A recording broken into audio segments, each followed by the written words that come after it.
Welcome to episode 27 of Two Guys, One Sport. My name is Duke. Hi, Duke. No, wait, you're Chris. You're not Duke. Your mustache isn't anywhere near as good as Duke's is. I mean, you had your little identity crisis bit last week, so I figured I'd have a little fun with that. Stop. No, I am not, in fact, Duke. I am Chris, and I'm back. You do not hate me. You know you. I'm still you George. know you. I've always been George. I've never been anyone else. Yes. To the best of my knowledge.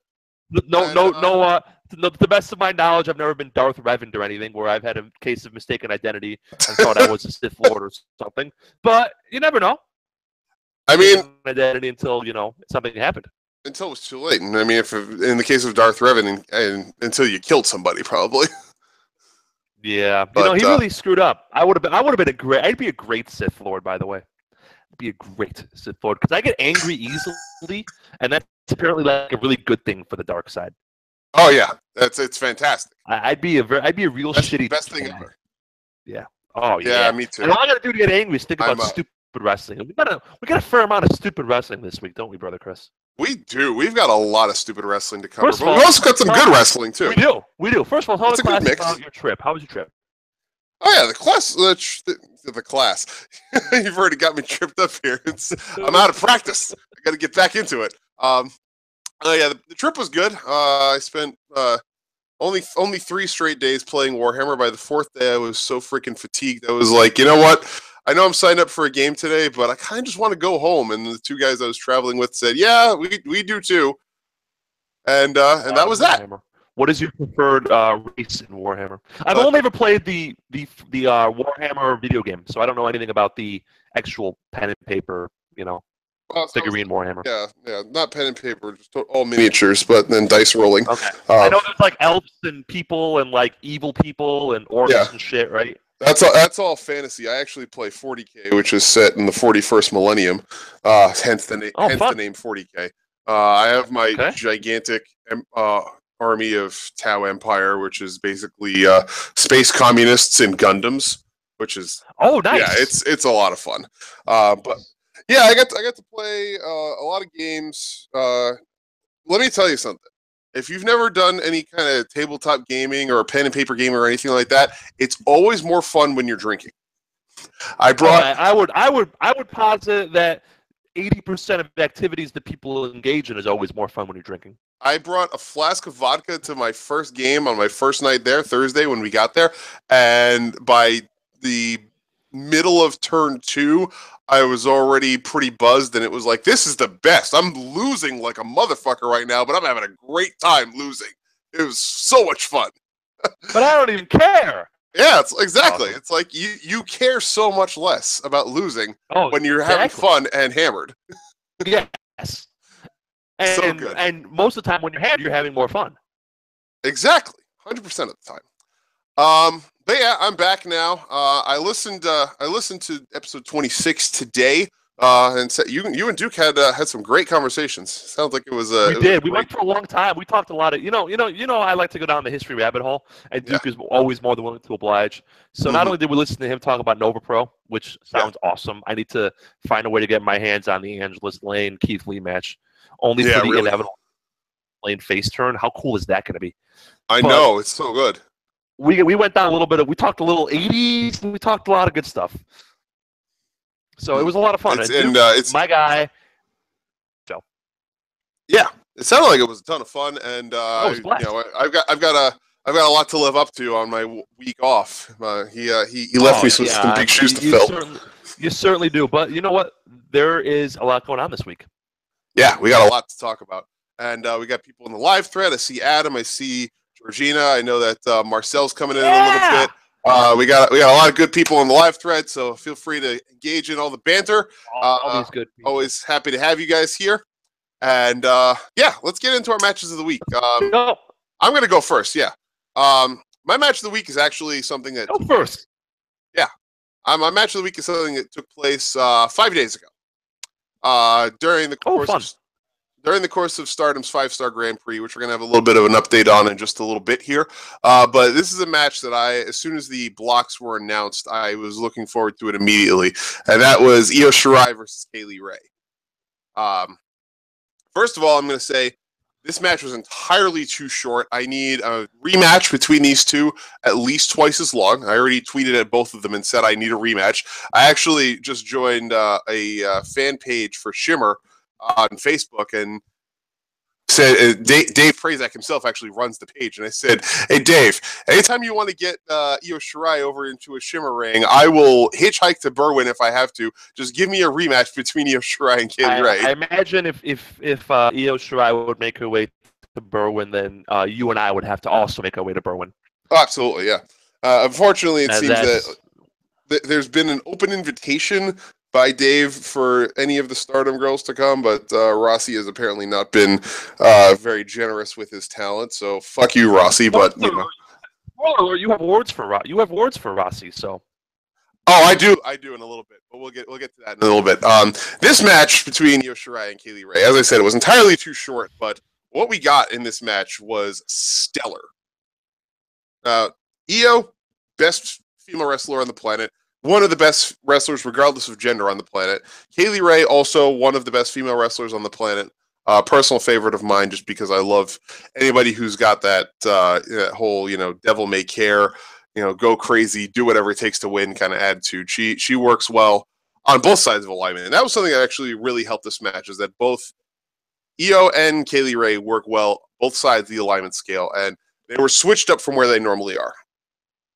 Io normally works as the cocky, overconfident heel, and Kaylee Ray is the plucky, reckless baby face that just wants to get her, just wants her shot to win. But Ray has been working, coming back from her neck injury and all the recovery that she's had from that. We had a little bit of an alignment switch here of babyface in peril Io Shirai, trying not to have her injury worked over too much versus vicious heel Kaylee Ray. Yeah, vicious heel Kaylee Ray taking advantage of the neck and taunting Io the whole match to see if she could keep up. It was quite a fun change of pace. A lot of really good character work from both of them.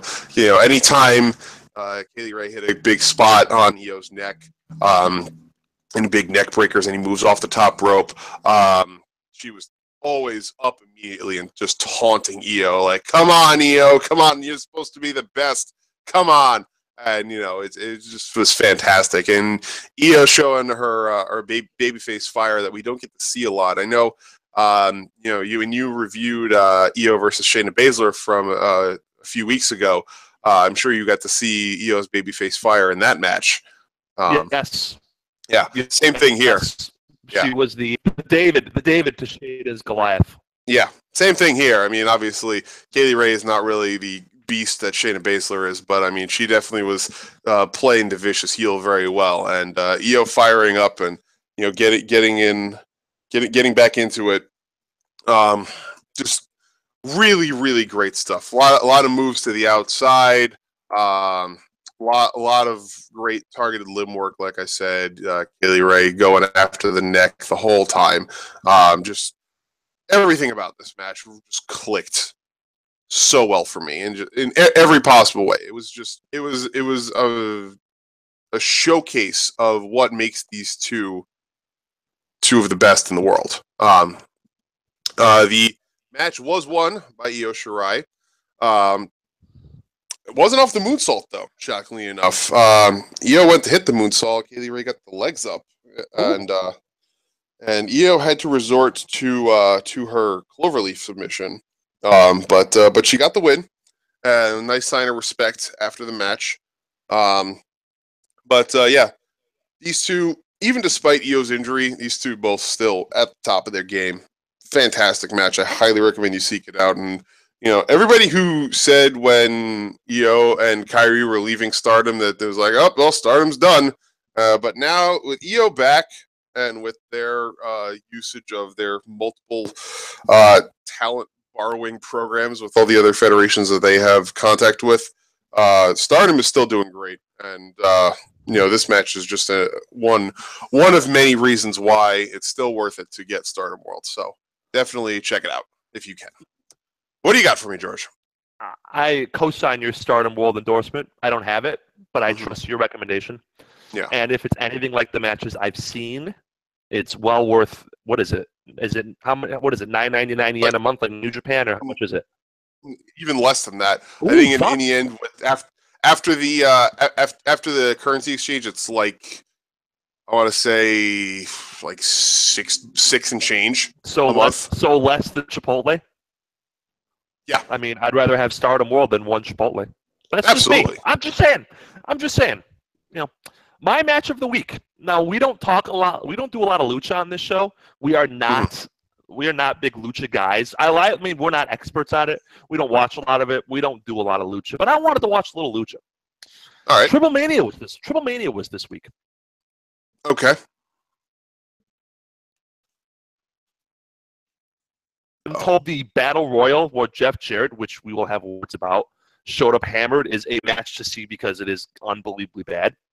So before we do our ballots, we'll have to watch that and see if it can knock off any of the Orton Wyatt matches off our worst match of the year.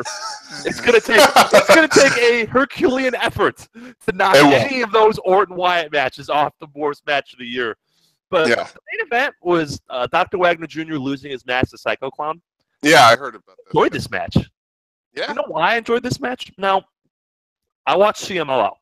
Because all good people should watch CMLL Friday nights. You should watch CMLL. You should listen to us in the background when we do our normal Friday night show.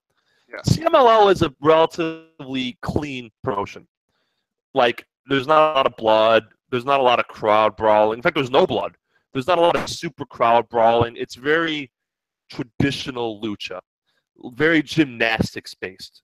The quick lucha submissions, very flips, and stuff like that. You understand what I'm saying there? Yeah. This was not clean lucha. This was dirty lucha. And I don't mean that as a pejorative. This match was good, but this match was bloody. This match was violent. This match was physical. This match was emotional, as a mask versus mask match should be. Even though going in, you knew Dr. Wagner Jr. was going to lose because he's like 55 and Psycho Clown is like 30, you still got into it because Dr. Wagner Jr. playing the old bastard was pretty great. And these two apparently have been feuding for a long time, almost a full year. My problem with the match, and this is on me, I don't know either of these guys' finishes, so I couldn't pop for when a guy kicked out of a finish. Apparently Wagner's is some pile driver, and Psycho Clown kicked out twice, and I had no idea until the second time, so I didn't have that emotional investment. You know what I'm saying? But that's my fault. That's not their fault. Yeah, I mean, just the emotion of the match should be enough to pull you in, you know. Very good match, long. I'd say maybe 25 minutes or so. Thoroughly enjoyed it. It's very AAA is very gritty compared to CMLL. I mean, if you watch Lucha Underground, you have a kind of an idea. Although Lucha Underground is even more stylized and even more gritty. Would recommend. A lot of fun. Psycho Clown won. Dr. Wagner Jr. unmasked. Dr. Wagner Jr. has that badass old guy look, kind of like Ron Perlman. In Sons of Anarchy, you know, like the white hair and the beard, and looks just kind of like the guy who just mess you up. See, you say Ron Perlman and all, like immediately, I just think right to Sin City, though. That's okay. I think of Fallout because he was the voice of Fallout, but that's me. Right, yeah. But since I wasn't a huge Sin City fan, to be honest. That's fair. I was on the first one. I didn't see the sequel. I was on the first one. But yeah, I would recommend this match. Thoroughly enjoyed it. AAA has its problems, which we'll get to. I know we keep teasing. We do a lot of teasing.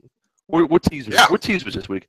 AAA has its problems. Oh, rightfully so. AAA has its problems with two of the performers. One part-time, one full-time, which we'll get to. Yes, indeed. Gritty. And I think your mic is having some problems too. We're both having mic issues. I sound fine. You keep cutting out. Yeah, but you sound better now. You were just cutting out there too. So weird. Yeah, we're just gonna have to work through it. So yeah, you know, you play through pain. Yeah, right. Yep. John Cena had a match of the year against Daniel Bryan with a blown tricep. Didn't care. Right. I know. I am at least getting myself a new microphone fairly soon. So yeah, my birthday's next month. So once you get a good new one, test it out. Let me know if it's any good. I'll buy it for myself. Absolutely. All right. So. Let's get into the meat of this show because we've got a lot to cover. What do you want to start with? We got so much to do. Talk about the Mae because I haven't had a chance to watch it yet. So talk about. All right, so yeah, I watched the Mae Young Classic. I watched them. I watched both the first round and the subsequent rounds. on the days that they came out, because, you know, me being the women's wrestling fan that I am, there was no way I wasn't doing that. I mean, I actually skipped Raw both last Monday and this Monday so that I could watch more of the May, because I was just that invested. And rightfully so, because the May had some excellent wrestling. First and foremost, for the tournament, regardless of anything else that happens. I mean, the finals are next Tuesday, in case you weren't aware. It's going to be at 10 p.m. after Smackdown. It'll be on the network. But my two MVPs for this whole tournament, Kairi Sane and Abby Laith. Both of them had stellar matches. Every single one of their matches were amazing. And for the 3 matches that Abby Laith had and the 4 matches so far that Kairi Sane has had, I would recommend this tournament alone, because all 7 of those matches were must-sees, in my opinion. A couple of other excellent performers that really stood out in this tournament. Mae Young had a fantastic performance. Piper Niven, I know you're not a big fan of her, but I found her work to be spectacular.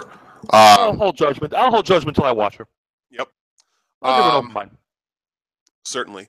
Rhea Ripley, I really enjoyed both of her matches. There were some who were not big fans of what she did in the tournament, but I found both of her matches to be great. For someone who's only 20 years old, she already shows an incredible amount of promise, and I'm looking forward to seeing her career blossom over the next decade. Dakota Kai, of course, we knew going into this she was going to have an amazing tournament, and she certainly did not disappoint either. Let's see. Jazzy Gabbert only had 1 match, but it was easily... I'll get to her in a second. Jazzy Gabbert had only 1 match in the tournament. She was eliminated in the first round, but that 1 match, she made a fucking impression. Oh my God. She wrestled, and should I watch it? She wrestled Abby Laith. Okay. If not the best match of the first round, then the second best match of the first round. Okay. Main event of the first episode. Trust me when I say worth every second. Now, I have not watched a second of this, so I'm going to ask you. Yeah. I am told the first round was uneven, but that it got much better rounds 2 and 3. Absolutely correct. Okay. You know, just like in the Cruiserweight Classic, the first round there were going to be some clunkers because some of the people who, you know, are not necessarily on the same level as the higher end talents, you know, had to suffer their eliminations. In particular, the Marty Bell versus Rachel Evers match, flat out, really not a good match. The only real stinker of the tournament, I would say, but definitely it stunk it up. I place most of that blame on Marty Bell because she's just not very good. I'm sorry to say, she's got character work that she can do, but in the ring, she just really doesn't have it. I'm sorry to say, but you know, other than that, I mean, there were some matches that were a little bit more forgettable than others, but there were plenty of high-end, good caliber matches in the first round that more than made up for the ones that were a little on the lower end. And from the second round on, almost every single match was fantastic. Almost every single one. Finals Tuesday, right? 5 days from now? Finals are Tuesday. Like Man, I said, I got my work cut out for me. after SmackDown on the network. And the finals has already been established as being Kairi Sane versus Shayna Baszler. Yeah, Shayna! Yep. Yeah! Shayna had a somewhat, I wouldn't call it an easy road, but her road to the finals seemed pretty clear. She started out facing Zeta, one of the newest signees to the Performance Center. They had themselves a nice little MMA, but Shayna got in there with that rear naked choke, and that was that. From there, Shayna then went on to defeat Mae Young in a really good match. The two of them, they really put in some really good work there. And then Shayna had herself a wrestle with Candice LeRae. And get that heat, girl. Oh my God, get that heat. Love it. Candice LeRae, as we all know, is one of the biggest baby faces in the world. If you don't like Candice LeRae, you have no soul. That's just the way it is. No, you got a problem. That's how even yeah. I mean, yeah. And I go crotch to the old bastard, and I love Candice LeRae. Yeah, you are by far the biggest heel that I know, and you enjoy Candice LeRae. Yeah. I love Candice. What did I say about you if you don't like Candice? Exactly.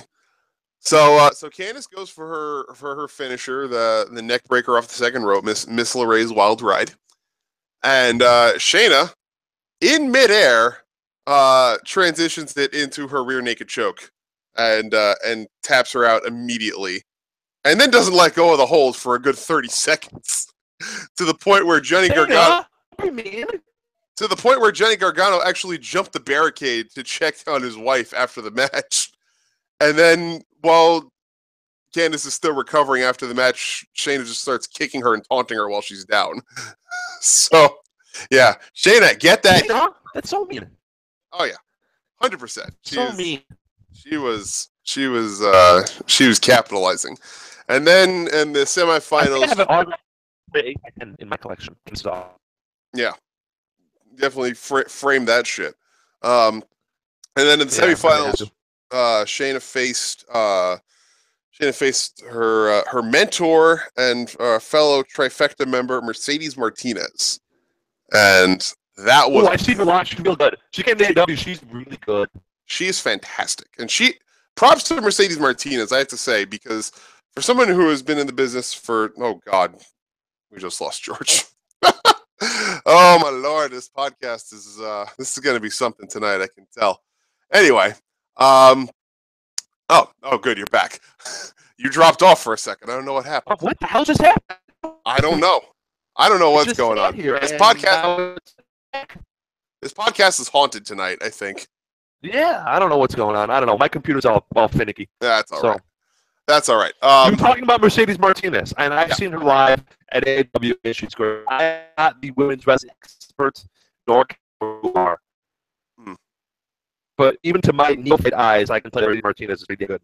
She is amazing. And I mean, for a 16-year veteran that was snubbed by WWE again and again and again, to then come in here and have a flat-out amazing tournament performance here, get all the way to the semifinals, and then put over someone who's basically been her mentee, her trainee for the course of Shayna's wrestling time, in what was a spectacular match too, a lot of fun to watch. Props to Mercedes for going out there and just killing it this whole time. So yeah, Shayna made her way to the finals, and she had the 4 horsewomen from MMA ringside for her for most of her matches. I think she had at least 2 of them ringside for every single one of her matches, now that I think about it. There was only once where all 3 of them were ringside. I think Marina Shafir was backstage for a couple of those matches. But either way, heavy presence from Ronda Rousey, Jessamine Duke, and Marina Shafir. And there was a stare down between the members of WWE's 4 horsewomen and the MMA 4 horsewomen during the course of the tournament. Speaking of the build, did you see the little clip that they put out? The horsewoman versus the horsewoman. This little clip the WWE put out. Yeah. That was actually a in between match segment, that pre-recorded segment that aired between matches on one of the second round episodes. I have one issue with this clip. Ready? Yeah. Ronda Rousey is a horrendously bad actress. Oh yeah. Even by the very low standards of professional wrestling. Mm-hmm. And we should have known. I mean, this is there's real problems here with her. We should have known this was a problem, brother Chris, when even Hollywood couldn't make her lack of charisma work. Yeah. Given the people that are in Hollywood. Yeah. She was in the Entourage movie, and she was in Furious 7, and then after that, it's like, nope, you're done. Yeah, after that, it's like, we're done with you. I still haven't seen Furious 7. Wait, is that the one? No, that's not the one. That's the one with Jason Statham, right? Yeah, it's the last one to feature any of Paul Walker. Rest in peace, Paul Walker. R.I.P. Skypoint. I binged 4, 5, and 6 with Ari. And if you watch 4, 5, and if you watch 3 Fast and the Furious movies all in a row, I immediately went to the gym because I'd been staring at Vin Diesel's muscle shirts for an hour. You just feel bad about it. Literally. Yeah. But I don't think I saw 6. Yeah, Ronda's saying the whole acting thing. I didn't even like her WrestleMania 3 years ago. Yeah. Yeah, that WrestleMania 31 bit was just like, yeah, we're capitalizing on How are something. they going to pull this off? I don't know. Yeah, I get it. I get it. It was cool, blah, blah, blah. It was once a year Stephanie shows ass, so whatever. There's nothing there. You know what I'm saying? There's no meat. There's nothing for me to latch on to. Yeah. So, she's a good worker. That's good. Yeah. Whatever. That's November. It's only September. We always have that bridge. Yeah. I honestly am just kind of hoping that they are gonna just get this whole teasing it over with, and just fucking do it. Just announce that it's gonna happen in Survivor Series. Just get it out there, because we all know it's gonna happen. I mean, you might as well. Call it. Lives. Yeah. Now for Kairi Sane, I'm gonna just really quick detail her path to the finals, because she was by no means a sure thing to get to the finals on her side of the bracket. So she started off the last main event of the first round, the fourth episode, against Tessa Blanchard. And for someone who is as kind of stale as Tessa Blanchard has gotten over the course of time, she actually put on a really good performance with Kairi, and she really made Kairi look every bit the plucky underdog babyface that we're going to come to love her to be. So that was a great start to things for anybody who was not familiar with Kairi. That was a great introduction, and it gave us all a great view of that amazing top rope elbow drop that we know and love. Great start to Kairi's path to the finals. From there, then she went on to face Performance Center standout Bianca Belair, and this was Bianca's coming out party. This was the moment where everybody who has been skeptical about whether or not she actually is as good as everyone says that she is. This was the moment where she proved it, because she went out there and she just beat the shit out of Kairi for a good portion of that match. Right up, starting with that wonderful hair whip, the ponytail hair whip that she has. People may think it's corny, people may think it's stupid to have that as a spot, but man, when that thing cracked across Kairi's stomach, man, that was something. That was something amazing right there. And then she just kept doing it and kept doing it and kept doing it, and getting that heat like a star. Is getting that heat. Quick programming note: George is restarting, and hopefully that is going to fix his audio issues. So I'm going to be going solo for a second, but that's all right. Live radio, we improvise and fix the problems as they happen. So yeah, back to Kairi. From there, she then went on to face Dakota Kai in a battle of who can out babyface the best, or who can be the best babyface of all babyfaces. That was an amazing match. Two of the best in the world facing off. How could you not have an amazing match between the two of them? And then it was an even better match between Kairi and Toni Storm. Can't say enough good things about that match either. That was spectacular. I mean, we knew it would be spectacular because the two of them have faced off in Stardom in the past, and they have amazing chemistry with each other. It's just great how the two of them work together. It's something special, and I kind of hope the WWE signs Toni Storm just for the sake of being able to see a Kairi Sane Toni Storm rematch at some point. So that is how we got to where we are right now, which is the finals of the Mae Young Classic being Shayna Baszler versus Kairi Sane. Prevailing theories tend to say that Kairi Sane is going to win on Tuesday due to Shayna getting cocky and jawing with the four horsewomen of WWE, who will most likely be at ringside for these finals. So that will be the springboard to the inevitable Survivor Series matchup that we all know is going to happen. Just have to get there. That's what I hope happens. That's what I think makes the most sense. It makes the most sense for babyface to win this tournament. The only X factor right now is the NXT Women's Championship, which we will get to when George gets back. In the meantime, run down the current standings for the Stardom 5-Star Grand Prix while we wait for George to return. We are currently through the first 6 nights of the tournament. I only have standings, though, for the first 5. So these standings should be considered as being valid through Saturday, the 2nd. Night 6 took place on Monday, the 4th, I want to say. So I don't have those standings yet. But, yeah, so through Saturday, right now, leading Blue Block with 7 points. In second place is a surprising Hazuki, who has won 3 matches to earn herself 6 points. And in third is Io Shirai, who is at 5. Now, Tony and Io had themselves a hell of a match on night 2. And for those of you who thought we were going to finally get a decision after Tony and Io went to a time limit draw back in May, think again, because we got ourselves another time limit draw between Io and Tony.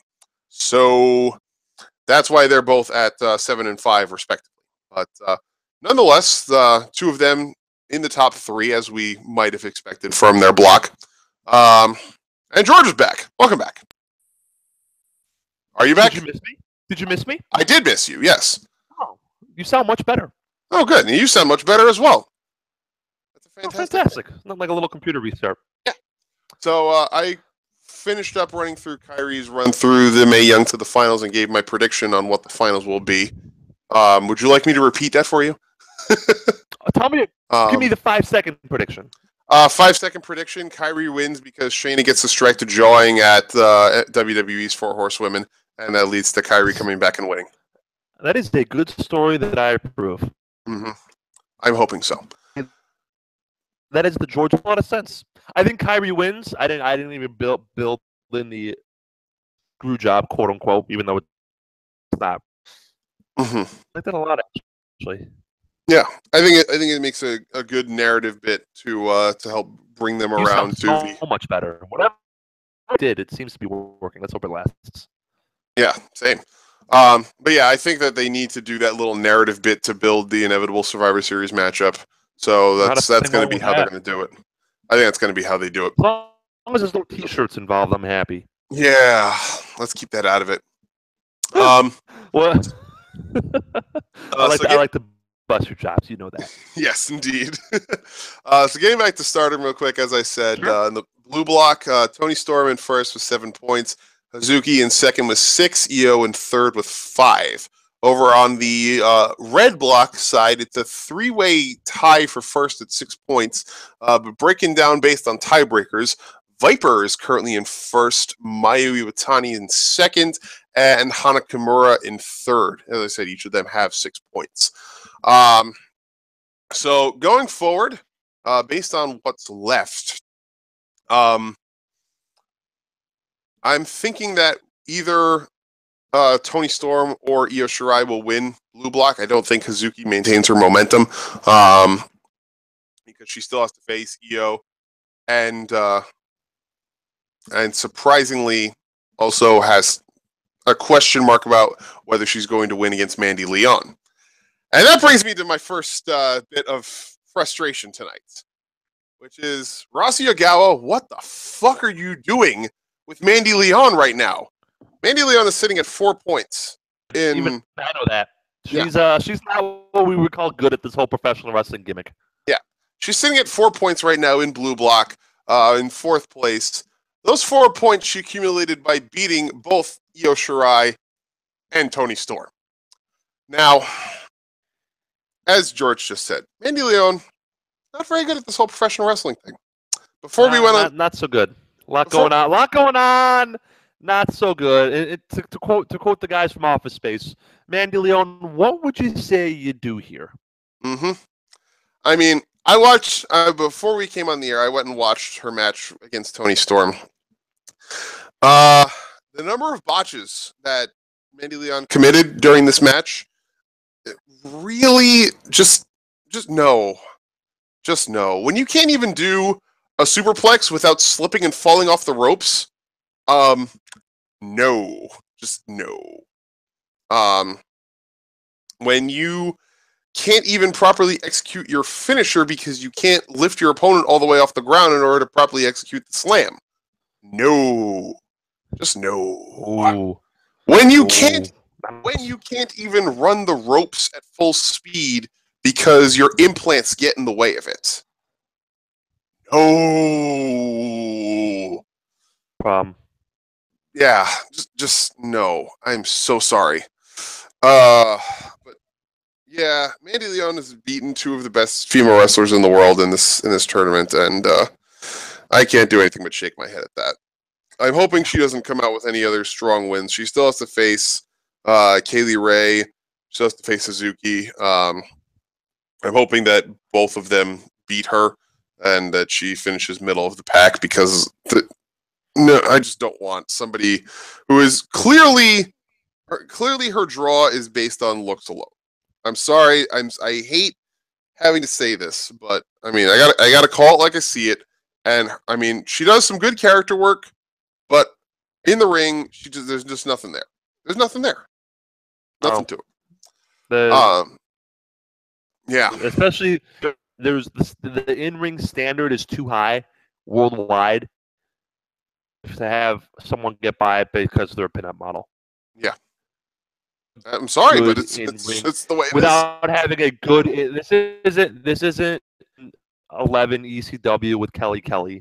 Mm-hmm. You know, those days are over. Mercifully, thankfully. Yeah. So there's a lot going on. So she's just not good. I mean, there's no other. I don't mean to sugarcoat it, but she's just not good at wrestling. Yeah, she doesn't have it. She shouldn't be beating people who are markedly better than she is. Exactly. But I mean, that is what it is. I don't get too pissed about. I don't get pissed about Stardom because I know that's your gimmick. Yes, exactly.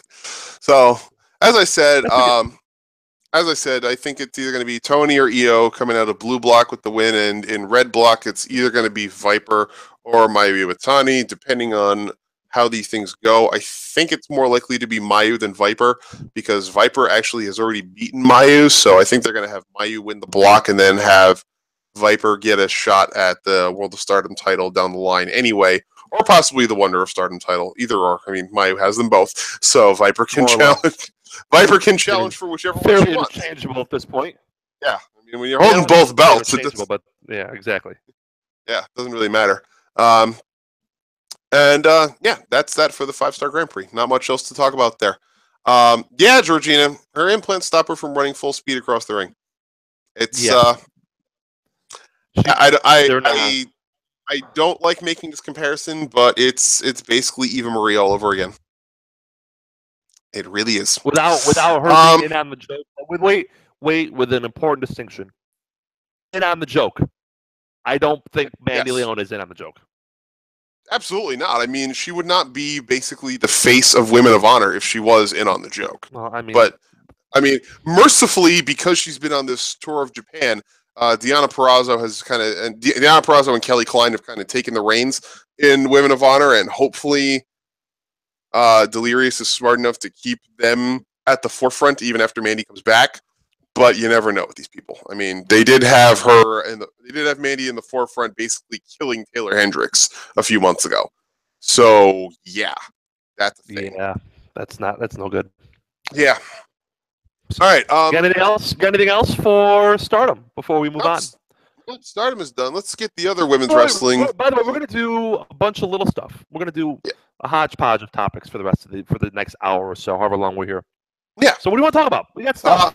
Let's keep with the women. Let's go to Sexy Star. Let's get this Triple A thing out of the way. Did you read Sexy Star's statement? I did, and it's entirely it's translated statement. I don't know. Too long. It's entirely too long. Somebody needs to teach this woman about brevity because it's a gift. Well, and the Polonius teaches us. Yeah. And second of all, someone needs to teach her how to actually make an apology, because basically this whole thing, she doesn't even apologize and doesn't admit that she did anything wrong. Two things She I noticed. She even denies that Rosemary had an injury. She basically says, "No, she wasn't." I noticed this sentence. You ready? Yeah. Will not stop women who have been mistreated physically or psychologically. She mistreated a woman physically. So is she going to fight herself on behalf of Rosemary? I wouldn't mind seeing that. And the more important thing, you know, I did a quick search, a little Control F find for some words that were I thought should be in the statement and were not.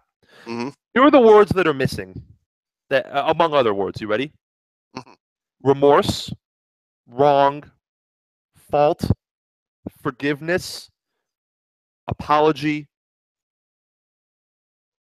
and Rosemary. She never once referred to by name, calling her the North American. Yeah. Lost in translation.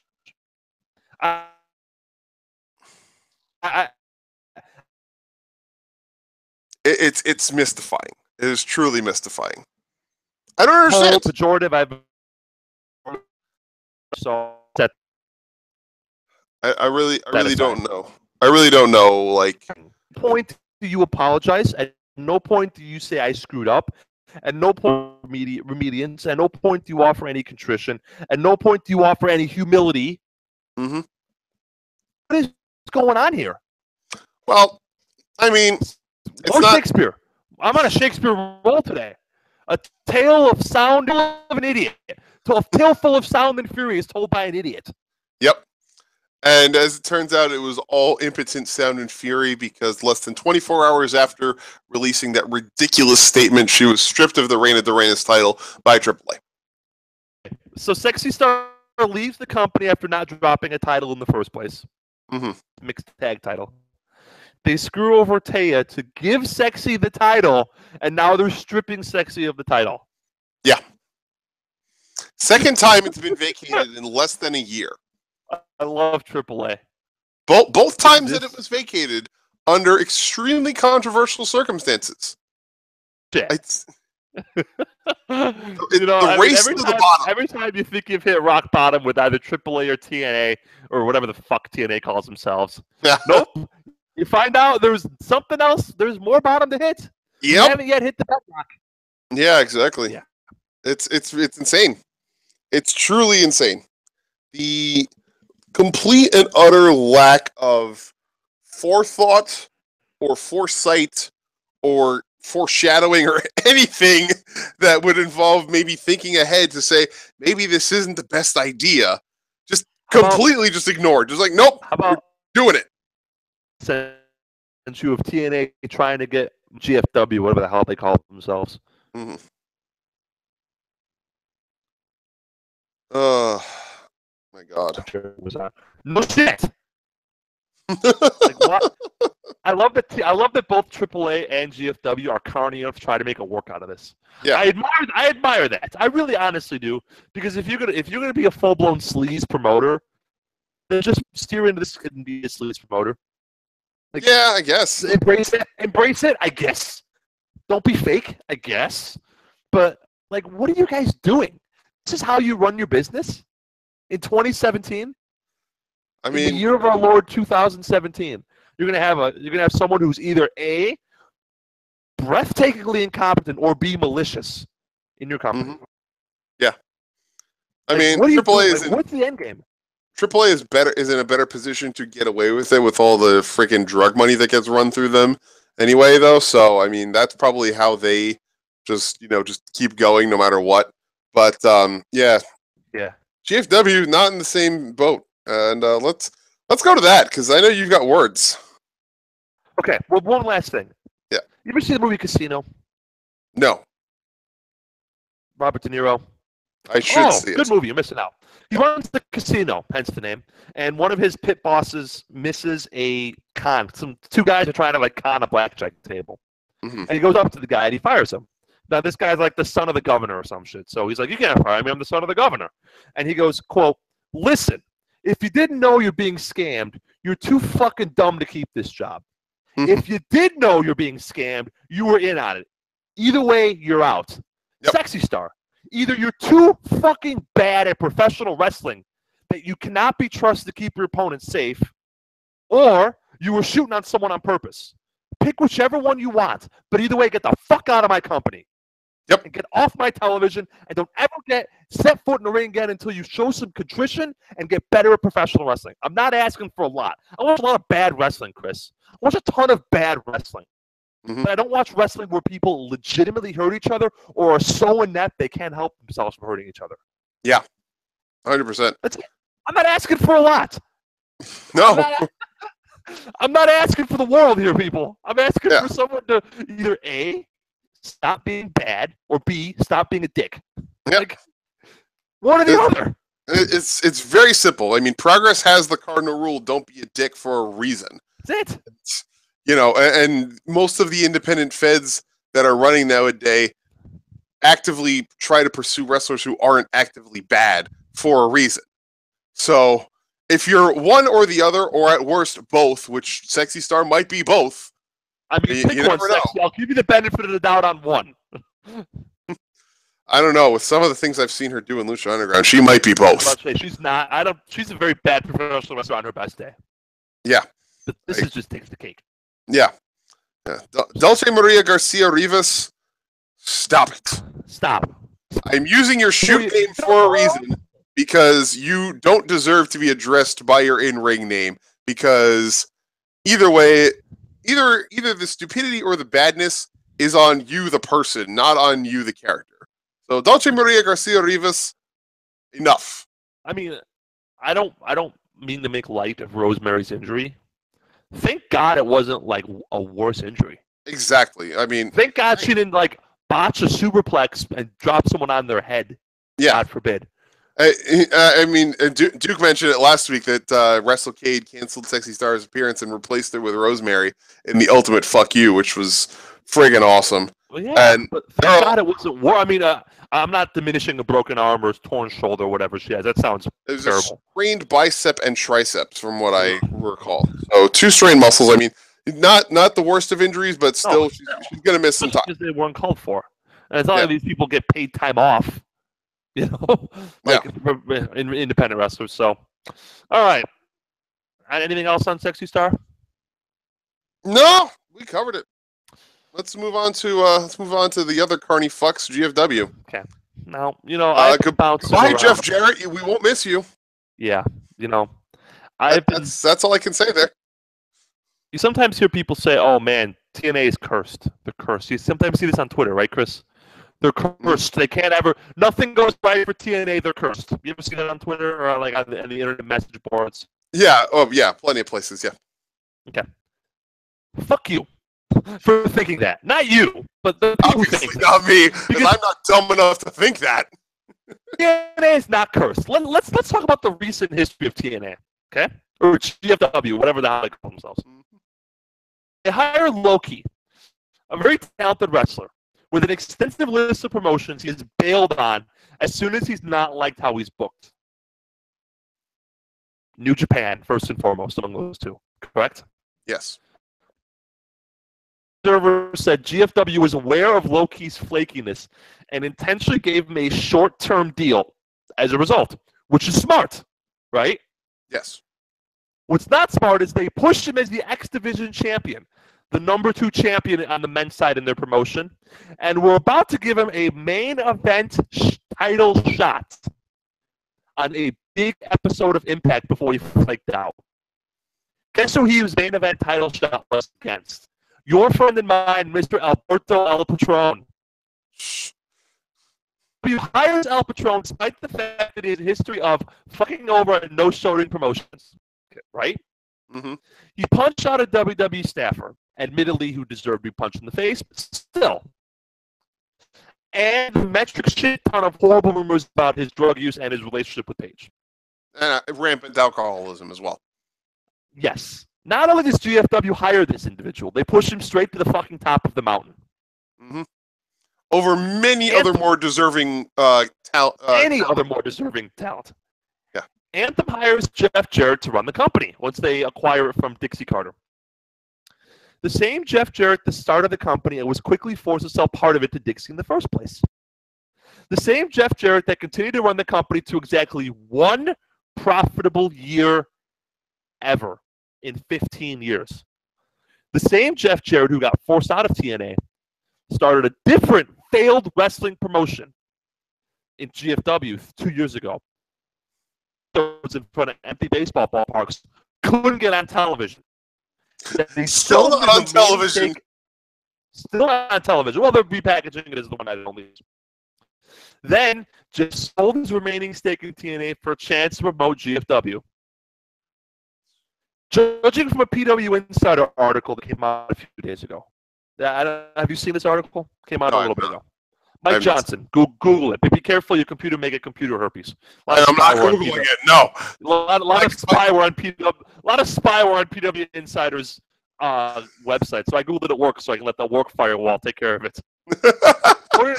Yeah, I'll save it for work. My home computer needs enough work as it is that I don't need to be adding herpes to it. Thanks. Anyway, according to this article, Mike Johnson, who's plugged in with TNA, he knows what he's talking about. Anthem knew something was wrong with Jarrett, that he had a history of some sort of substance abuse, but they let him run the company until he made a fool of himself at Triple Mania, that it got written about in The Observer and in mainstream Mexican newspapers. Mm-hmm. Reby Hardy posted court documents a while ago on Twitter that showed Jeff got in illegal trouble for breaking the breathalyzer on his car. You remember those? You remember that? Wow! You know the car thing where you can't blow and turn the ignition out until you're sober? You know the breath that they give you if you're drunk? Remember that Reby was posting about how that he broke the thing? Yep. Thank you for reminding me that I needed a good laugh. Anthem didn't do a background check and research to know what was up with Jeff Jarrett. They deserve what they got. Yeah, 100%. None of these three examples are examples of a cursed promotion. You know who's a cursed promotion? WWE 2 years ago when everyone got hurt. Yep. That's just the luck of the draw. Yep. It happens. It sucks. It happens. Bad luck. Nobody's fault but Seth. Bad luck is not the same thing as just awful business proof. It's nobody's fault that Seth Rollins blew his leg out doing a spot he did 500 times. It's just bad luck. Yeah. It's just bad luck. Right? It's nobody's fault that Finn Balor blew his shoulder out on a spot that he's taken before. It's just bad luck. It happens. This is not what happened here with Anthem. Yeah, bad luck is not the same thing as terrible business decisions. Hiring Loki and pushing him when you know he's a flake. Hiring Alberto and pushing him when you know he's a scumbag at best. And a domestic violent offender at worst, and a possible drug and alcohol addict at worst. Mm-hmm. Hiring Jeff Jarrett with his myriad issues and his noted and documented history of substance abuse. Mm-hmm. Each one of these things was Anthem taking a big risk that anybody could see and did see and said, guys, what are you doing here? And Anthem said, nah, we're fine. And they bit you in the ass. And that's Chris, if you play blackjack and you lose money, that's your fault. And that's to say nothing of the disgusting business practice that they engaged in of having any of their wrestlers who engaged in independent bookings taking percentages of their independent bookings. Yes. That's none of that other stuff. That's just the big stuff. Yeah. Chris, one day, either TNA will die or my children will die. And I don't have children yet, so that will tell you how long this will be. Yeah. We need to have the history of TNA from 2002 to the present is unbelievable. In that you literally cannot believe it. Yeah. I don't understand what is going on with this company. I don't understand everything that surrounds, no matter who the owner is, whether it's Dixie, whether it's Panda, whether it's the Jarretts, whether it's the Owl. They all handle the stupid ball. Yep. They all handle the idiot ball. I don't get it. You know what it is? They all are. Let's set aside Jeff Jarrett's noted drug abuse problems for a second and his alcoholism. And as someone who has seen firsthand the effects of drug abuse and alcoholism, I sincerely hope that he gets the help he needs. Exactly. And I said that 5 years ago, but he hasn't. Yeah. You know what? I hope he gets the help he needs for his family's sake and for his sake. Yes, but even if Jeff Jarrett didn't touch a drop of liquor, even if Jeff Jarrett never did took a single pill, hiring him to run a promotion that he spent years after year after year after year failing to make a success when they had Kurt Angle, Mick Foley, Hulk Hogan, AJ Styles, right? Among Samoa Joe, Abyss. How great was those TNA rosters that they ran into the ground, that they couldn't make money on? Mm-hmm. But Jeff Jarrett was at the top, was in charge. Yeah. Allowing him to combine his first failed brand in Impact with his second failed brand with GFW and give him a blank checkbook. Anthem, you screwed up. Yeah. And they're losing millions of dollars, supposedly.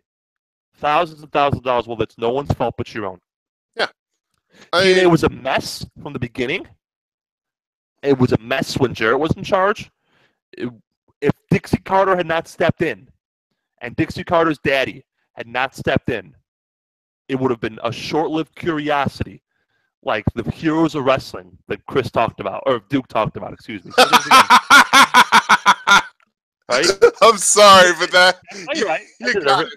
TNA's best case times when they were losing millions of dollars because they were too stupid to book AJ Styles and Kurt Angle and Mick Foley and Samoa Joe and Abyss and Christopher Daniels and etc. and etc. and etc. into success. Nobody's fault the throne. Lord. Nobody's fault the throne. They're not cursed. They're just stupid.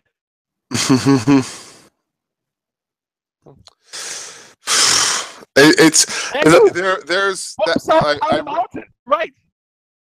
There's rumor mill is saying, and there's quotes from that PW Insider article that you referenced, that Jarrett definitely is not blameless here, but also that Ed Nordholm and Anthem just don't get the business and are also responsible for the issues. They should have known better. They should have. They could have made one phone call to Mike Johnson or Dave Meltzer or Brian Alvarez or Ryan Sander, anybody plugged into the business, or you or me or anyone else, or the supercomputer, anyone else, and said, "Hey, can you tell me about this TNA I'm about to do?" And all of us, every single person in the business, would have said, "Nope, run, run away, flee, run for your lives." They said, "Screw it." At best, they could have very easily even made the effort of calling somebody like Dave Prazak or Gabe Sapolsky or Jim Smallman, who has experience with booking a promotion, and said, "Can you tell me what I should do here?" Look at these guys. Like, other than call Jeff Jarrett and give him a blank check. Not hard. It's not easy to get, but once you get there, it's not hard to replicate the formula. Honestly, it's not. You book smart. You book to the strengths of the talent. You book to the talent that the crowd latches onto. It's not difficult. Now, they're screwed because they do this long taping schedule, so there's no chance for any organic crowd development. Yeah, this is true. But that's minor. That's minor. Yeah. Lucha Underground works around it. Awesome. This is a wrestling boom period for every company not named WWE. Right? We've talked about this. Every company not named WWE in the world is experiencing growth. New Japan is. All Japan is. We haven't talked about the All Japan show, but that was awesome. They sold 7,000. Yeah. All Japan sold 7,000 people at Sumo Hall. You know how impressive that is? Triple A is experiencing growth. CMLL is experiencing growth. Every American indie is selling out shows of any notoriety. I can't go to AEW shows because they're getting sold out for the first time in years. Yeah. I had to go at Evolve 91. I had to make sure that I went and bought the tickets for Evolve 94 the second they went on sale to make sure that I was going to get a reserved seat. And TNA in this, and I keep calling them TNA because fuck them. I'm calling them what I want to call them. Yeah, and TNA that's what we know them by. I'm just going to call them by what we know them by. And TNA in this environment with a wrestling fan base that, for good or for ill, is tired of WWE, justified or not, they are tired of WWE. And we'll get to that.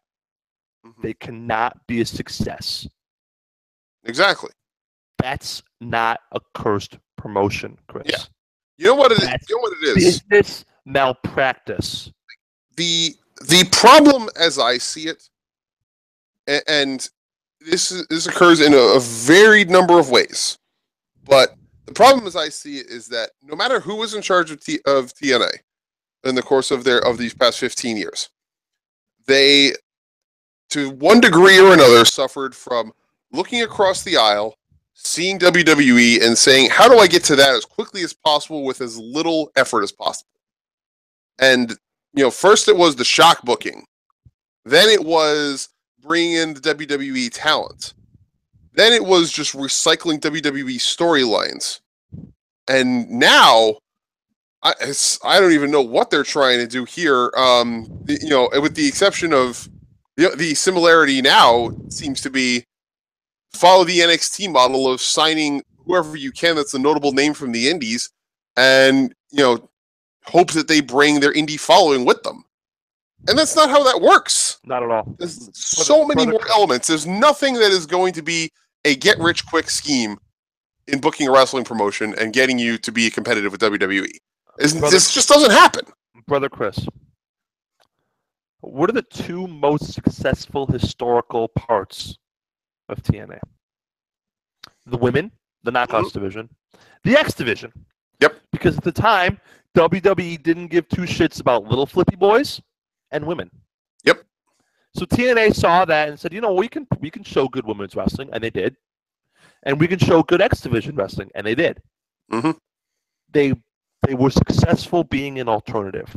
This market, this fan base market, wants an alternative to WWE. Yeah. You know what Harry Truman said a long time ago? You know what Harry Truman said that I'll never forget? He goes, he said a lot of great stuff. Oh, he's a lot of great quotes. But you know what he said? The one that really works in this situation?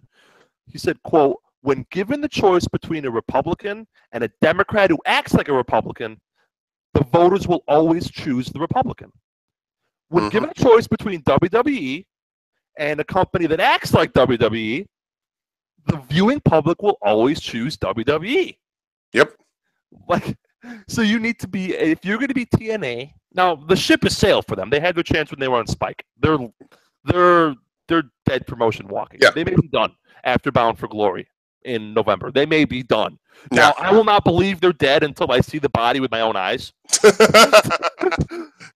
they had their chance. They had their chance when they were on Spike Thursday nights, and they were polling in and they were polling in 1 million people, including my dad, who was like the first guy to tell me that the Samoa Joe guy is pretty great. Yeah. And then my dad has thoughts on the Nakamura match, which I'll get to when we get there. He texted me earlier today. But yeah, they had their chance and they blew it because they tried to be a carbon copy of WWE and were shitty at it. Yeah. You need to offer a differentiation. Yep. That's one of the reasons why so many of the indie promotions and the overseas promotions are doing as well as they do. Because you look at a company like New Japan, and yeah, they run storylines, but the storylines are not over-the-top affairs that require 20-minute promos and in a million backstage segments. We talked about CMLL. If you watch CMLL on Friday nights, you don't need to speak a word of Spanish. You don't need to understand a single storyline to get the matches. Exactly. Same thing with New Japan. You and I, we both watch New Japan on the Japanese commentary. Doesn't matter because we see the action playing out. The wrestlers tell the story as much with the matches as they do with their words. Half the time, I don't even bother to look at the translations of the post-event promos on JPW1972.com. I don't even bother. Here's the deal. For all the shit we give WWE, WWE has perfected the WWE style of wrestling. Mm-hmm. A lot of people like that. God bless. I do too at times. Yeah. And even when we don't like it, there are people that in the company that we like enough to tolerate it. And even it's like anything else. Sometimes I want to watch lucha. Sometimes I want to watch strong style. Sometimes I want to watch sports entertainment. It just depends how I feel. Sometimes my favorite artist is U2. Sometimes my favorite artist is Jay-Z. It just depends how I'm feeling. You know what I'm saying? Yep. Just like how I'm so. But you're never, ever, ever, ever, ever, ever gonna out WWE. It's not gonna happen. Yeah. So you need unless like Ted Turner falls from the sky again or something crazy happens. Oh God! Some billionaire buys a network and says, "Here, Here's 2 hours of prime time every Monday. So literally a once in a lifetime occurrence happens. I really hope that doesn't happen, but neither do I. But I'm saying the only way you're going to beat Vince is if you have $500 million lying around that you want to set on fire. Yep.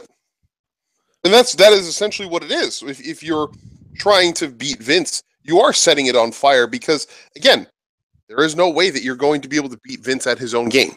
We already have WWE. We don't need more WWE. You're not. People are already overwhelmed by the amount of time that they have to spend watching WWE programming a week, so that they're having to pick and choose, and very often choosing not to tune into Raw and SmackDown and choosing to tune into other stuff because they prefer the other stuff. We've talked about this before. What is the best programming in WWE right now? NXT. Actually, I would say 205 Live. The point is, it's not Raw, it's not SmackDown. Yeah, I think 205. If you watch 205 Live without the sound on, it's awesome because then you don't hear how dead the crowd is. There are so many things that are better on WWE programming if you don't have the sound on. It's kind of sad that is 205 Live has been pretty great for about 3 months now. This whole Enzo Amore thing is rapidly ruining it. So yeah, that's why I went for NXT instead of 205 Live because fucking Enzo. The point is that there's so many niches. There are so many branches of WWE that you can watch what you want and still be fine. Like if you want to watch your typical WWE sports entertainment show, Monday nights on USA, that's your thing. If you want to watch a different version of that, Tuesday nights on USA. If you want to watch cruiserweights do cruiserweight stuff, Tuesdays on the network. If you want to watch WWE becomes a super indie with a little developmental sprung in, Wednesdays on the network. Yep. Like eventually there'll be a women's show, maybe. We hope. Maybe they'll have the UK show, maybe. There's your strong style. Maybe we'll have the Japanese show or the Lucha show. The point is that there's a lot there.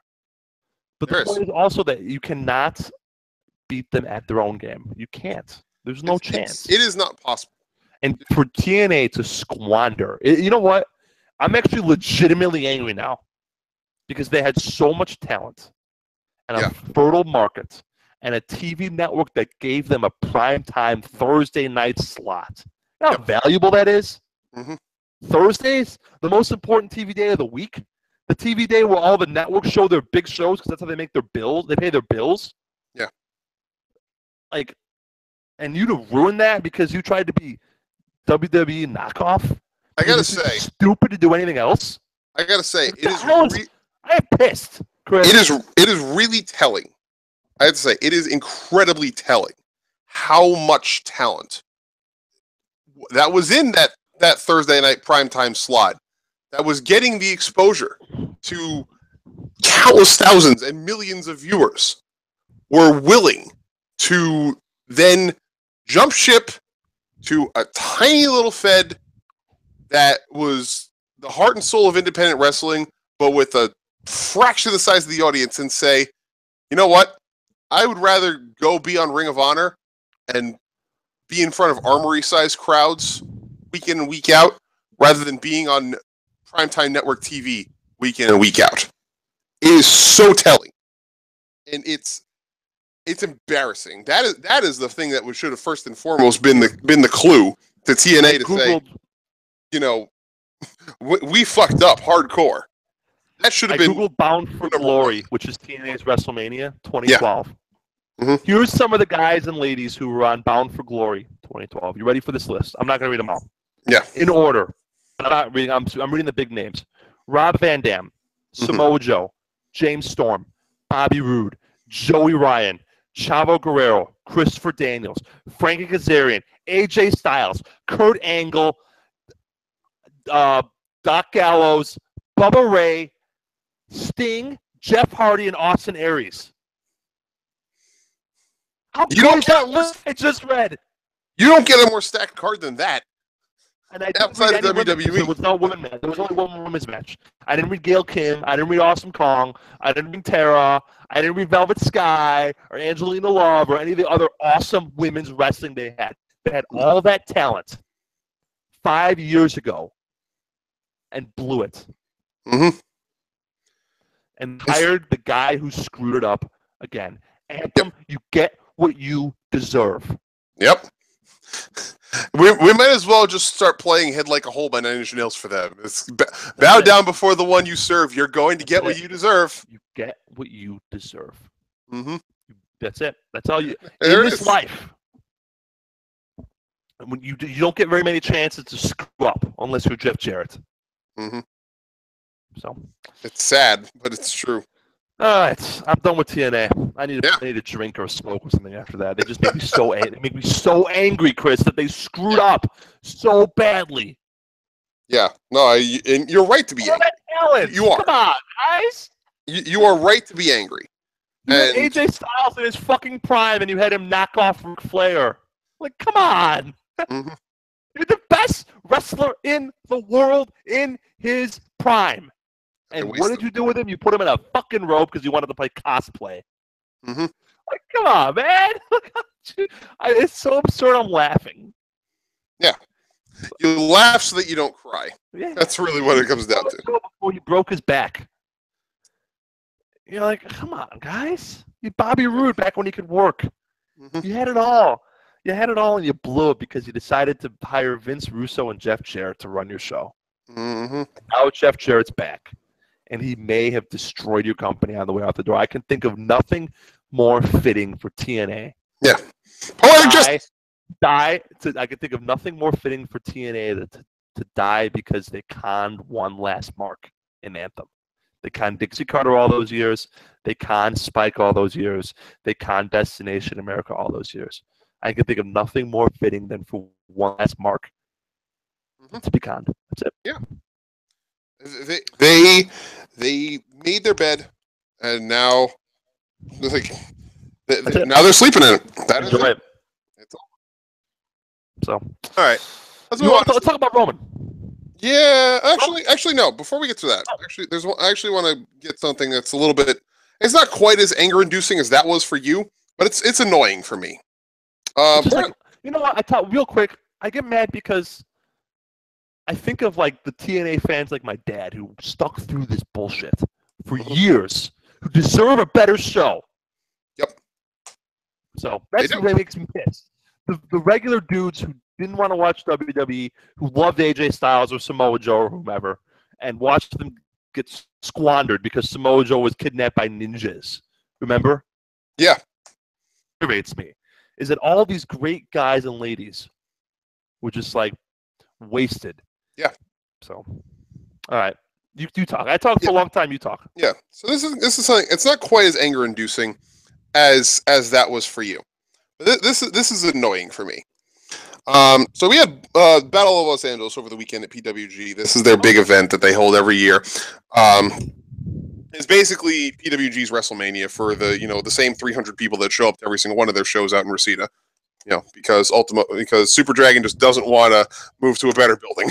I think he's worried that if he expands, he'll get eaten up. Actually, I honestly think that if he tries to stream, because what they do is they just sell DVDs, that if he tries to stream, he loses out on a lot of guys who have exclusive contracts to streaming services like WWN and I don't think he can show Ricochet if he streams because Ricochet's on Lucha Underground. Yeah. So he keeps it the DVD model so that he doesn't lose out on talent. Yeah. And I think he's perfectly happy just running in front of a bingo hall in Reseda and going from there. Yeah. That's fair. But so we had Battle of Los Angeles over the weekend with an amazing field of talent. One of the best BOLA fields that we've seen in a very long time, if not the best. It's just some of the greatest names in the world. People who are established talents in the indies, people who are on the rise, just all around fantastic field. Nothing wrong with any of that. Until we get to these finals. The finals of 2017 Battle of Los Angeles. In a 3-way elimination match, Jeff Cobb versus Keith Lee versus Ricochet. Now, one of these things is not like the other, but in more ways than you might think. Yeah, immediately everybody says, oh, it's Haas versus Flippy Guy.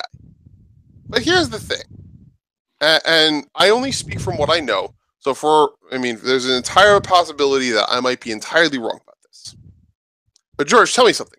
Which of these three guys has spent the greater part of 2 years making it abundantly clear that he intends to show up at the Performance Center as soon as his contract with Lucha Underground is up.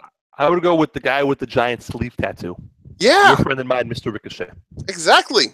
Who has basically spent his entire time, even while he's still taking bookings with New Japan, even while he's still showing up all over the indies in the US, even while he's still showing up at PWG. The guy who is very clearly 1 foot out the door of every single place he goes, beats Jeff Cobb and Keith Lee. I get the story of the match. The match itself was amazing. I get it. By all accounts, this was one of the greatest BOLA finals that there have been in all of BOLA history. Cannot wait to buy the DVD. Yeah, same here.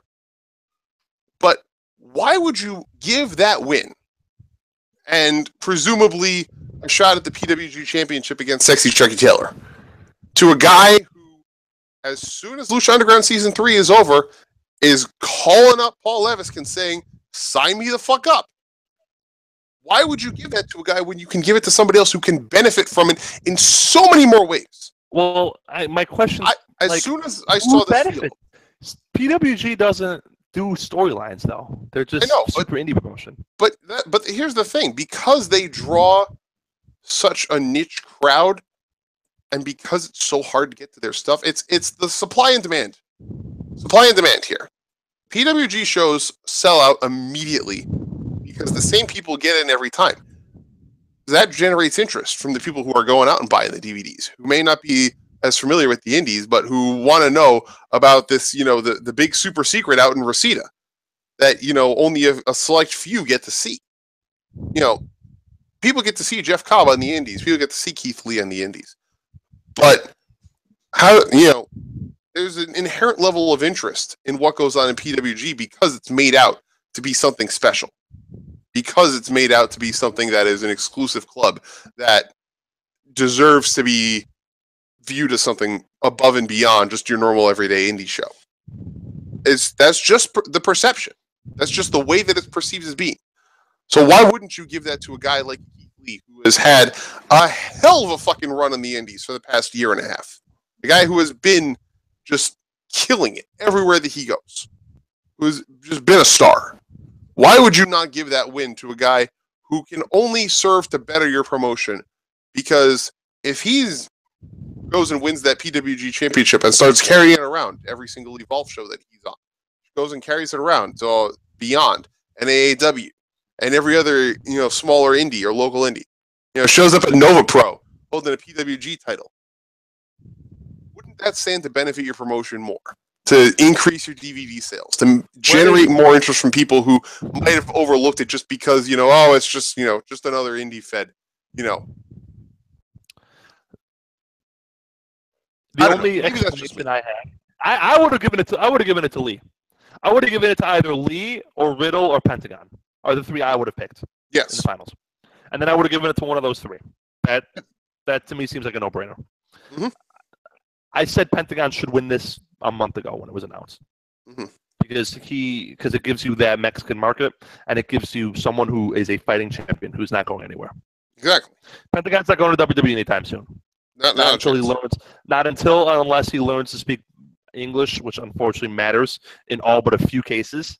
Yeah. And his style is not WWE style. We talk about styles. He's not a WWE wrestler. Not at all. No, Ricochet absolutely is. He has that family-friendly style, and he's awesome too. Don't get me wrong. Yeah, but Pentagon would not fit. Pentagon would not be a fit. So that's why I would have given it to him in the first place if I was asked. Yeah. Or Lee or Bro. Or I can live with Cobb.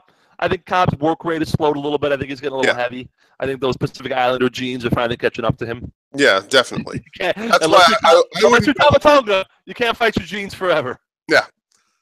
Or The Rock, but Or The Rock, yeah. Well, that's a different story entirely. That's money you can buy. Yeah. I understand. I understand the Ricochet move in the fact that it is BOLA, and at the end of the day, perhaps it's a gold watch sort of thing. Maybe. I would not have done it. I don't buy it. I shouldn't say I don't buy it. It doesn't. I'm sure the match is awesome, and that's what matters. Exactly. PWG is one of the promotions where the match matters way more than the outcome. Yeah. Pop quiz: who won the match between the Elite and the team they were fighting? I don't know. Couldn't tell you, but I'm sure the match was awesome. Like, you see what I'm saying? You know, like you see what I'm asking you, like who won the Omega Bucks match versus Skrull or not Skrull, Seidel and company. Like I couldn't tell you. Omega Bucks versus the Lucha guys. Yeah, Phoenix. Oh, you're right. Phoenix, Flamita. Yeah, I couldn't tell you who won. I honestly, the Elite won. I'm sure the match was 4 3/4 stars. My point is that the match itself matters more than the outcome. Yes, like I get that to a point for that crowd, absolutely, yeah. I think you had a chance. I think you really had a chance to put Keith Lee on the map, even more so. Or the other or Jeff Cobb, one of the two. I think Keith Lee was your guy there if you weren't going to do the Pentagon route like I suggested. The other option here, and this is something that I've talked about for other feds as well. Use this as a way to make a guy.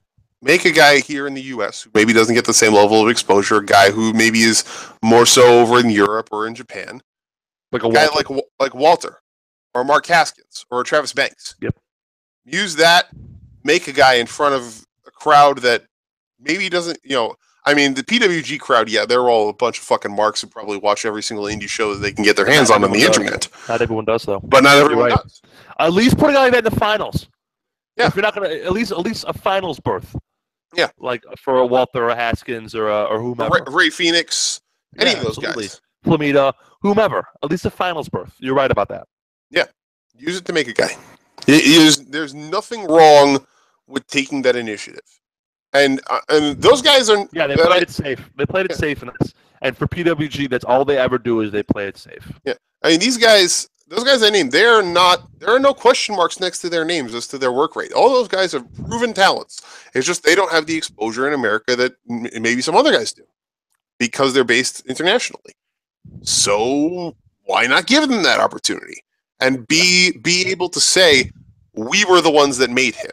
We were the ones that gave him that platform, that made his name known beyond the niche crowd that watches him online. Agreed. Good call. I like, me having turned overnight into a Mark Haskins mark following the Evolve Progress shows. Coming to AEW, baby. You are in for a treat. Yep. Pay full attention to his match. You are going to love him. Right. He is your kind of guy. Oh, nice. Yeah.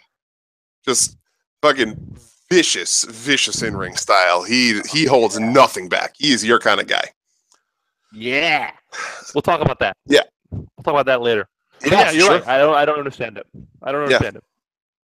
But that is what it is. And Super Dragon's gonna Super Dragon. That's all I can say. You did not get a chance to talk about Roman Reigns versus John Cena because you were off Warhammering. Yeah, so we got to talk about Brother this. Chris, talk about Roman Reigns versus John Cena. You are the Roman Reigns mark of the two of us. Yeah. You're the one fighting with people on Twitter about Roman Reigns. Oh no, I've given up fighting people on Twitter about Roman, but I have grown my timeline. I just want to give a shout out to some of the excellent people who I've followed on Twitter recently who are among the Roman Empire. I've grown my timeline and I have chosen to, instead of actively seeking out those that spread hate, I have chosen to bring in to my timeline people that share the love and who see what I see. And it is so nice. It's very 2017. I'm going to hang out in my bubble. Yep. Just saying. It's less hanging out in my bubble and more trying to promote positivity in the community. Hey, it's a new day. Yes, it is. Yes, it is. But you and Duke had a good discussion about this last week. I'm going to echo a lot of the same things that you did. But scripted promos. People live by them. People die by them. Death. More often than not, people die by them. More often than not, people die by them. And Roman Reigns has gone out 2 weeks in a row with scripted promos that have said all the same things that all the other people have said about John Cena for the past year. And why did they think anything was going to be different? Why did they think that this was going to magically somehow have a different result? I don't understand why they think that Roman Reigns going out there and delivering a scripted promo, and every other time he's gone out there to deliver a scripted promo, has just been shit. Why they thought this time it's going to be different. The clinical definition of insanity. It's awful. But that's not... It's absurd. This is the hobby horse they die on, though. This is what they want. They want scripted promos. Except for one, and this is my bigger issue. This is where my frustration and rage comes into play. Because John Cena, this is wrong. Everything about this is wrong. Professional wrestling is supposed to be about building each other up as talent to be able to provide the best level of entertainment. Not cutting people off at the knees and exposing their weaknesses and making them out to look like fools just because you have the carte blanche to do so. I get the fact that John Cena's been with the company for 15 years now, and he's been the top guy. He's been the top guy. That's fine. I've talked about this before. It does nobody a service when you cut a guy down on the mic and then beat him. Congratulations, exactly. You beat a bum. Yeah. Like this is AJ Styles before the Rumble all over again. Right, Cena? If you beat a guy who's 2 levels below you and he struggled to do that, what's that make you? You beat a bum. And even Roman going out there to say that to him doesn't fucking matter because Cena just immediately fucking cuts him out. No, it's not. It's, you know what it is with me and Cena? It's the... First of all, this doesn't matter. This doesn't matter because, I mean, one of two things is going to happen. Either Roman's going to win and Cena's going to raise his hand and everyone's going to boo, or Cena's going to win and we're going to be right back where we started, and in which case it doesn't matter. None of it matters. It aggravates me to no end. Just put the belt on this guy and let's see if he can do the job. The third option being that Samoa Joe shows up and interrupts the match and we end up with no resolution to this whatsoever until we'll get, because all we do is spin on the fucking hamster wheel in this company. Yeah. It feels like. Yeah, exactly.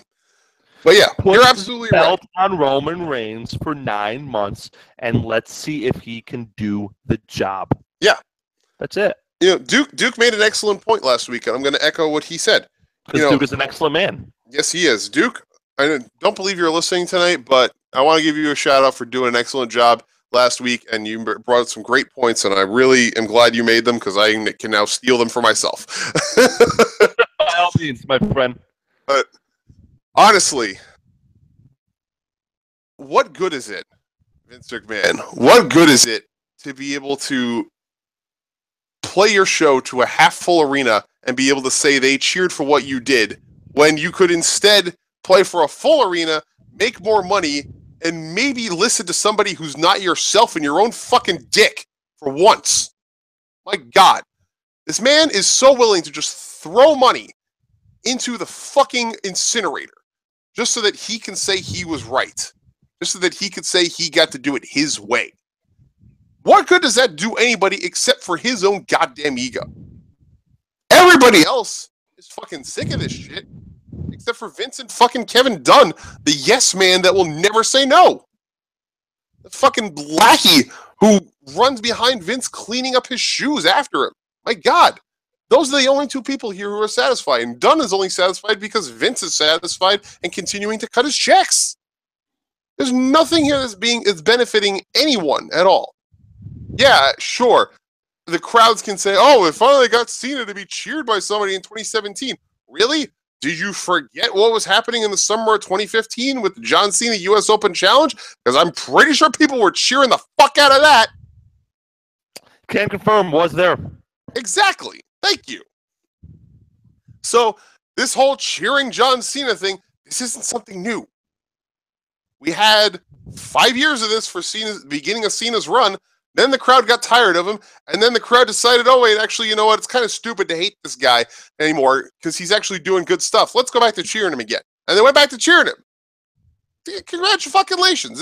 Was the fact that they were booing him at WrestleMania for beating The Miz and Maurice really that much of an impact on your ego, Vince, that you had to go and put him out there against the most hated man in the company just to be able to say, oh, I got people to cheer John Cena again?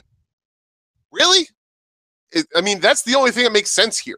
That is literally the only thing that makes sense in this situation, because there is no other conceivable or fathomable reason why you would send a guy who is bad at scripted promos out there against a guy who eviscerates every single person faces. There's literally no other reason unless you want Roman to fail. So what are we doing here? What the fuck are we doing here? I will say that it is on Roman to be better at scripted promos. I'm not going to deny that. I'm not going to deny that. But I will also say that in my world, we wouldn't have scripted promos. That too. But again, you know, go to war with the army you got. Yes. Do you remember that link I sent you? The Big Boss Man's face turn. Yeah, I watched that last night. That was freaking amazing. Awesome? That was awesome. Yeah. And you know why it was great. You know what? You know why? So for the class, I can't post a link in YouTube because YouTube gets mad if you post YouTube links in the chat. Google Big Boss Man face turn. Yeah. Or YouTube it. Basically, the $1 Million Man told him that the $1 Million belt was stolen property. That Jake had the $1 Million belt and it was stolen property. And he retrieves the stolen belt with the belt because Big Boss Man doesn't let stolen property go by his federation. He's the Big Boss Man. He's the law. And the $1 Million Man goes, okay, here's your paycheck. And Boss Man goes, wait a second. I'm here to retrieve stolen property. I can't be bought. The law can't be bought. And do you remember what I watched this like 3 times today. Do you remember what he called Ted DiBiase? He called him a fat-faced punk. Mm-hmm. You know the problem with scripted promos is? I'm not the first to say this. They're scripted by people who've never been in a fight in their life. Mm-hmm. Like, so that's why the crowd popped for Big Boss Man calling DiBiase a fat-faced punk, and DiBiase sold it. That's a lot better than whatever the hell they're scripting that is totally unnatural and totally inorganic in 2017. Mm-hmm. Like, but also better than no the MF and man. Also better than no selling it and laughing in the face of the guy who's saying these things to you. Yeah. Cena. That segment would not have worked if Ted DiBiase just started laughing when Boss Man called him a fat-faced punk. Yep. Exactly. Everybody would have stopped caring. Nope. It's a great segment. And that's what happened. That's what happened last Monday. That's what happened this Monday. Cena fucking laughed in Roman's face. He laughed. He didn't bother to show any sort of emotional reaction that what Roman was saying rang true to him or had any effect on him. He laughed. He rendered Roman impotent from the moment Roman started talking. What's the point of that? There is literally no point to doing that unless you want this guy to look like an idiot. And I don't know why Cena would care about making this guy look like an idiot since he has both feet out the fucking door. This isn't new. So, I don't get it. It's dumb. I don't Cena get it. Matt has it right. Marcel, I'm sorry. Marcel has it right. Cena has both feet out the fucking door, and yet he's still in there wanting to influence the product. Why? What the fuck is the point, man? You've got your legacy. You're tied for having the most title reigns of anybody in the company. Why do you care? Why does it bother you so much now? Honestly. And Matt, right, also, it's the same fucking promo every time. He brings back Dr. Thugonomics accent, starts talking like he's from the street, and runs the other guy down, and doesn't even give them a chance to get their agency back. That's it. Well, no, he cuts a 3-word promo at the end about how he respects him now, as if that negates all the other shit. Yeah. Like after he's already put them 6 feet in. That's it. That part of the fucking. You know what? And I'm not blaming you, but there were many people who didn't listen to me when I said Cena buries guys. Well, lo and fucking behold, I'm taking this one all the way to the pay window. Yep. This is what John Cena does. Yeah, you're right. And I apologize for not having seen it. You were fine. You were fine. This is what he does. At least this is what he does lately. Yeah. Even if Rowan beats him clean as a sheet in the middle of the ring, it doesn't matter. The damage has been done. Yep. The ship has sailed. You know, and Roman actually made some good points last week on Monday. I mean, this week it was just fucking garbage. But last week on Monday, before Cena cut him to ribbons, Roman actually made some decent points. That rang true. But nobody fucking cared because it was Roman Reigns saying them. So, you know... the him whole freezing didn't really help. But exactly. Here's the deal, though, with the scripted promos. Roman Reigns is very, very good at certain things and very, very bad at other things. Yeah, everybody is. The guy, the 5-tool player, the guy who's great at everything, is very, very rare. Yeah, like when we get to SmackDown, why is AJ Styles not wrestling? Why is he cutting promos? He's very good at wrestling. He's okay at cutting promos. Why are we putting our talent in position to fail? Yep. I mean, if you have a stud wide receiver, you don't have him block kicks. Yep. At this point, like this is difficult. If I was Roman Reigns right now, and you know, my respect for the business is paramount.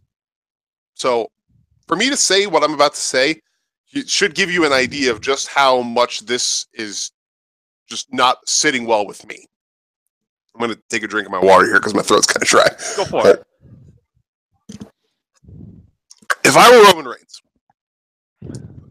No Mercy match comes up in, 2.5 weeks? Yes, the 24th. Yeah.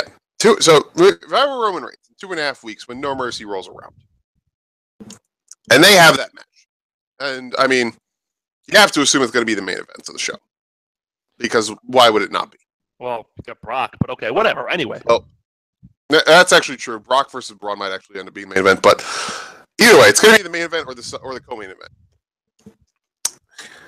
If I were Roman Reigns, I would go down to that ring, and the minute Cena starts doing things to me, I would just stand there and be like, nope.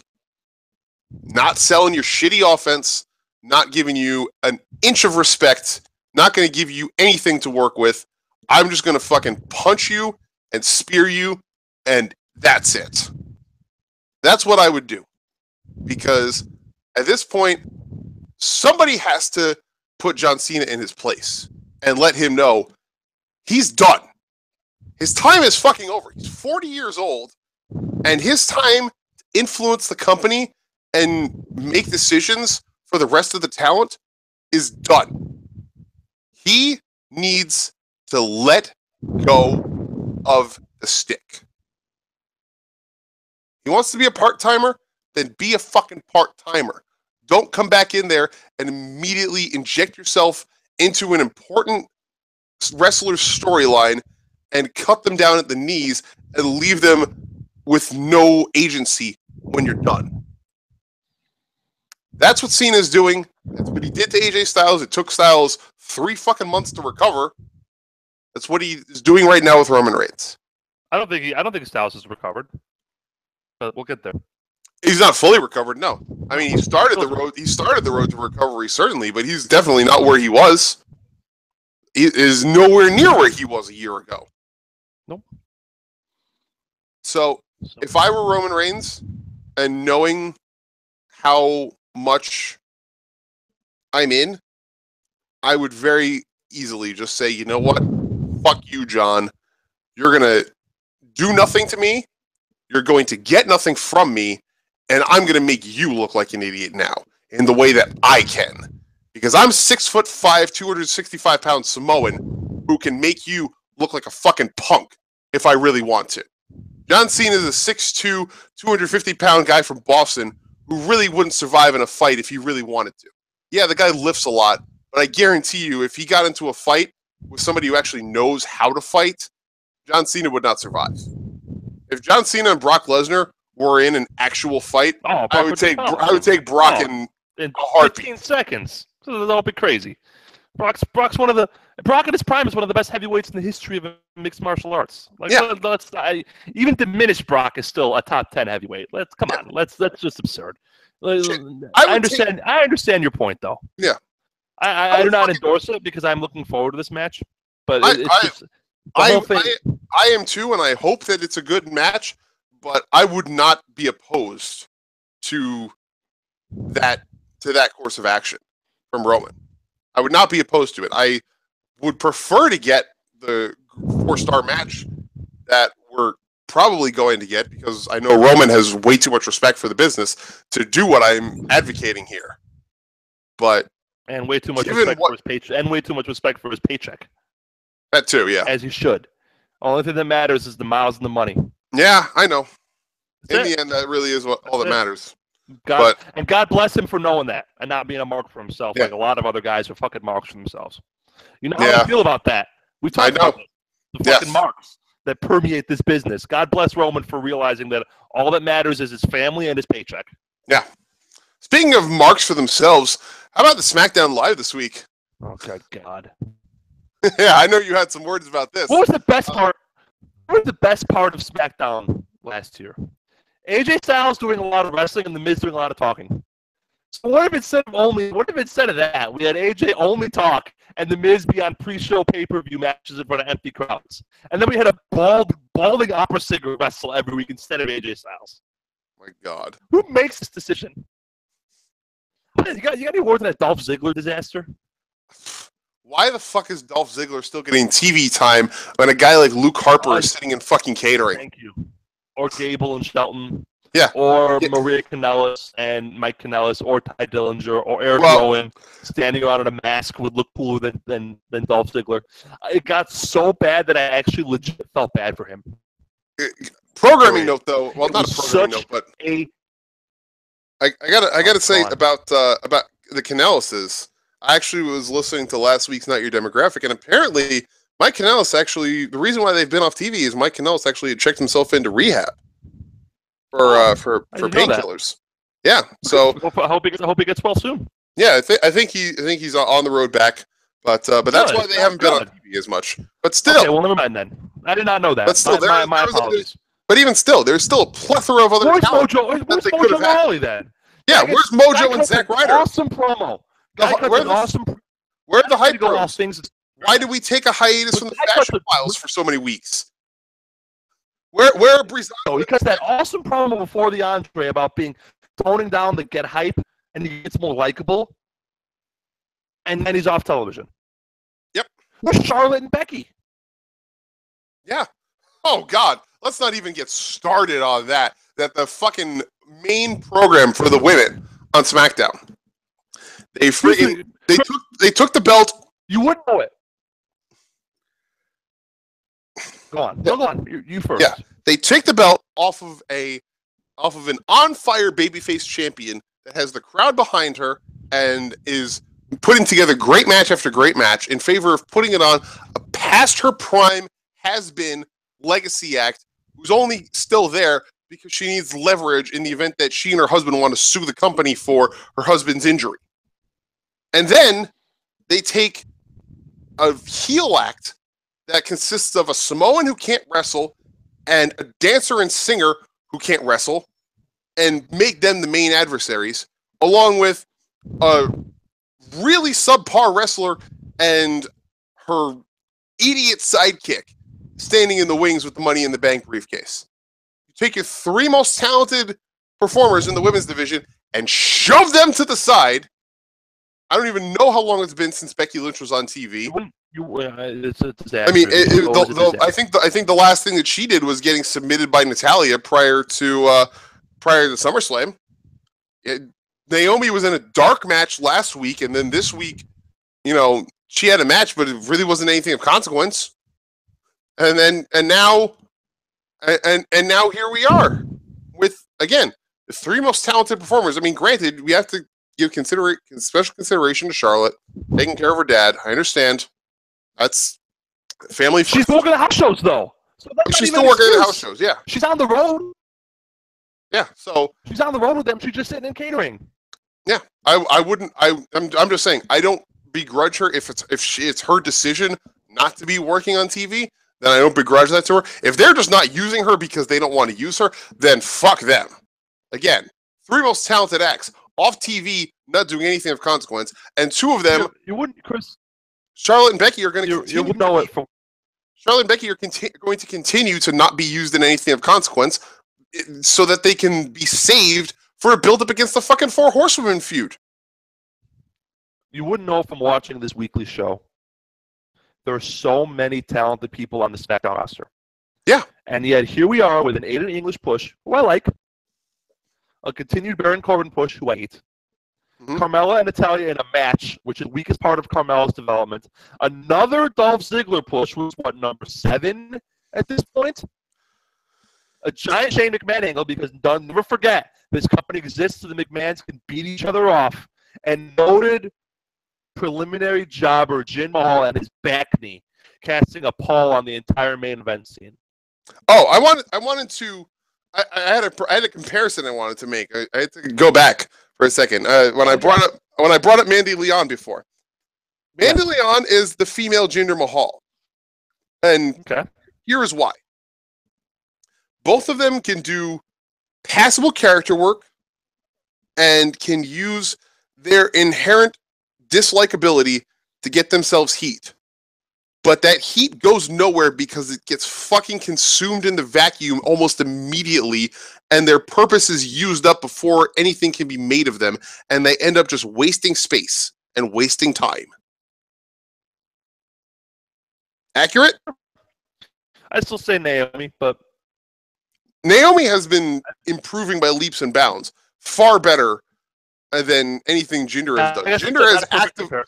Jinder has actively gotten worse. No. Like I said, not a perfect comparison, but I look at two wrestlers who have awesome entrances, great presentation, cool facial expressions, cool music, and I see they're the same. In those aspects, yes, I will agree with that. Not a perfect comparison. Best in short bursts, though. So I was purely looking at it from. I was purely looking at it from like a work rate comparison mostly, but yeah, I understand where you're going. Yeah. Obviously, I'm biased, but just have AJ Styles go through Rude and Harper and Rowan and Rusev and Gable and Breeze and Fandango and Kofi and Big E and Woods and Sami Zayn and Aiden English and Ty Dillinger and Kenta and Chris Hero and whomever week after week, and then have him gun for the belt. Mm-hmm. What the fuck is the problem here?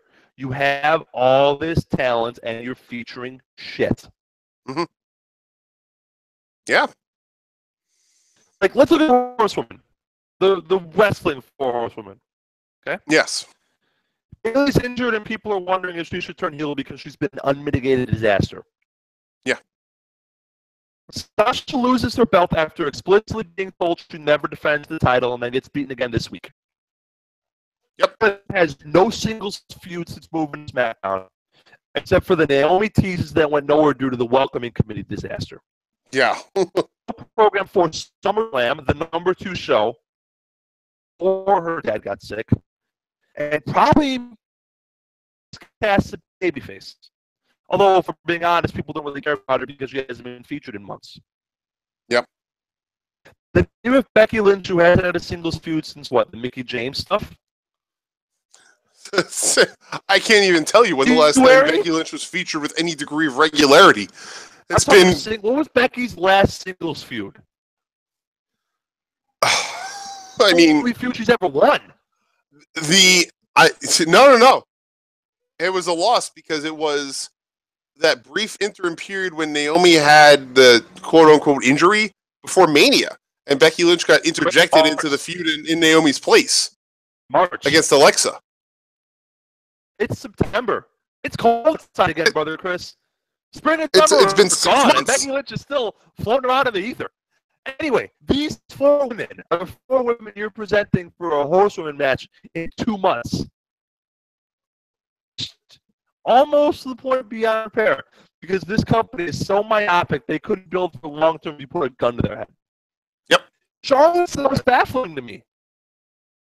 Yep. She felt like a legitimate star on Monday Night Raw. Been vanished. Like Sasha Banks has the support of the crowd every single week. Has the love of the internet every single week, and you Sasha's a star. give her no agency. You give her no credibility. You give the fans who are not madly devoted to what she showed she was capable of in NXT. You give the fans who don't know that stuff and who don't care about that stuff literally no reason to care. Literally no reason. Look at Becky Lynch. She gets good babyface pops. I don't even want to talk. And almost always talking about how much misuse make me want to cry. I mean, look at Becky. During the match, the crowd is engaged, which is more than you could say for Charlotte or Natalya or Carmella or anyone else in that division, pretty much. But at this point, even if she comes back, are people going to care? Mm-hmm. No. Yeah, no, it's probably not. I mean, these are the people you're fighting against the Horsewoman? And the Horsewoman? It's Ronda Rousey, the worst mainstream actress since Sasha Grey. Don't Google that name, by the way, if you're at the office. thankfully I'm not, but I won't Google it anyway. Remember, speaking of Entourage, remember that disaster? Oh God, I don't want to talk about that disaster because it was a disaster. Like, of the horsewomen, you have one professional wrestler who, I'm talking the MMA horsewoman. You have one professional wrestler who knows what she's doing. Mm-hmm. You have a fragile shell, uncharismatic washed-up fighter, and you have 2 prelim fighters. Yeah. What are we doing here, Chris? Vince is so desperate for any shred of mainstream recognition. Shred! Not even like something that's going to get a big pop out of things. Just, this is barely going to grab a morsel of attention because Ronda Rousey is not worth anything, and the whole concept of the 4 horsewomen has died with her legacy as she has spiraled into nothingness. If that, one news cycle. Yeah. Like all you need to know is the one headline that came out. I don't remember what outlet it was from, but Ronda Rousey to fight Ric Flair's daughter. That's it. That says it all. So. They have diminished the WWE horsewomen to such a degree that they don't even believe that people will recognize their names by calling them by their names. That they have to rely on Ric Flair's name to be a way to remember them. She needs, I mean, best case scenario for Ronda is that she's a good heel, but they're going to miscast her as a babyface. It could be a disaster. But set that aside, though. What is SmackDown doing? It starts at the top, and the top is falling apart because of gender. I was going to say real quick, I challenge you, I defy you, go up to 100 people on the street, ask them to name the 4 horsewomen of MMA. If you can get 5 who can name all 4 of them... I can only name 2, and I do a fucking podcast. If you can get 5 people who can name all 4 of them... I can name Ronda? I would give you my entire paycheck that I get tomorrow. I can name Ronda, I can name Shayna, and I think one of them is named Jessa Marie. I think. Jessa Min. Okay, see, there, like 2.5. Yeah. 2.5, and I do a damn podcast. Mm-hmm. I couldn't tell you. Who's the 4th? Couldn't tell you. Marina Shafir, who is Roderick Strong's fiance. Great. God bless. Couldn't tell you that. Yep. You could give me an hour, and I would not have named that. Yeah. What are we... And yeah. I got to say, though... And I'm pretty fucking plugged in. Yeah. But you mentioned gender. I got to say, I think we might be at the end of the gendering, finally. Praise Jesus. I am really thinking that this match against Nakamura is going to... He's one of the 5 worst wrestlers on the main roster. Easily. He stinks. He botched his own finish. Yep. That's another thing Mandy Leon did. She botched her own finish. That's another thing in the gender comparison. He botched the schoolboy against Baron Corbin. Yeah. That's like first day wrestling shit. He's shit. Get the belt off him. Get the hell out of my main event. Yep. Get your ass back down in the mid-card. I think he could be a viable mid-carder. He could be a mid-card heel. Sure, why not? Without a doubt. Why not? All right, we've been talking for 2 hours. Let's do the plugs and get the hell out of here. All right, sorry, you got anything else? One last thing, yeah. That was kind of abrupt. One last thing. It's a work night. That's all right. Yesterday it was official. Asuka has surrendered the NXT Women's Championship. Yeah. The surrendering segment was just as painful to watch as I predicted it would be. Oh, we actually have 2 other things to do. Oh, please. But we'll do this one real quick. Sean Reuter, our friend over at Cage Side Seats, who does the NXT recaps, he really said it best. I'm just gonna direct quote his segment here.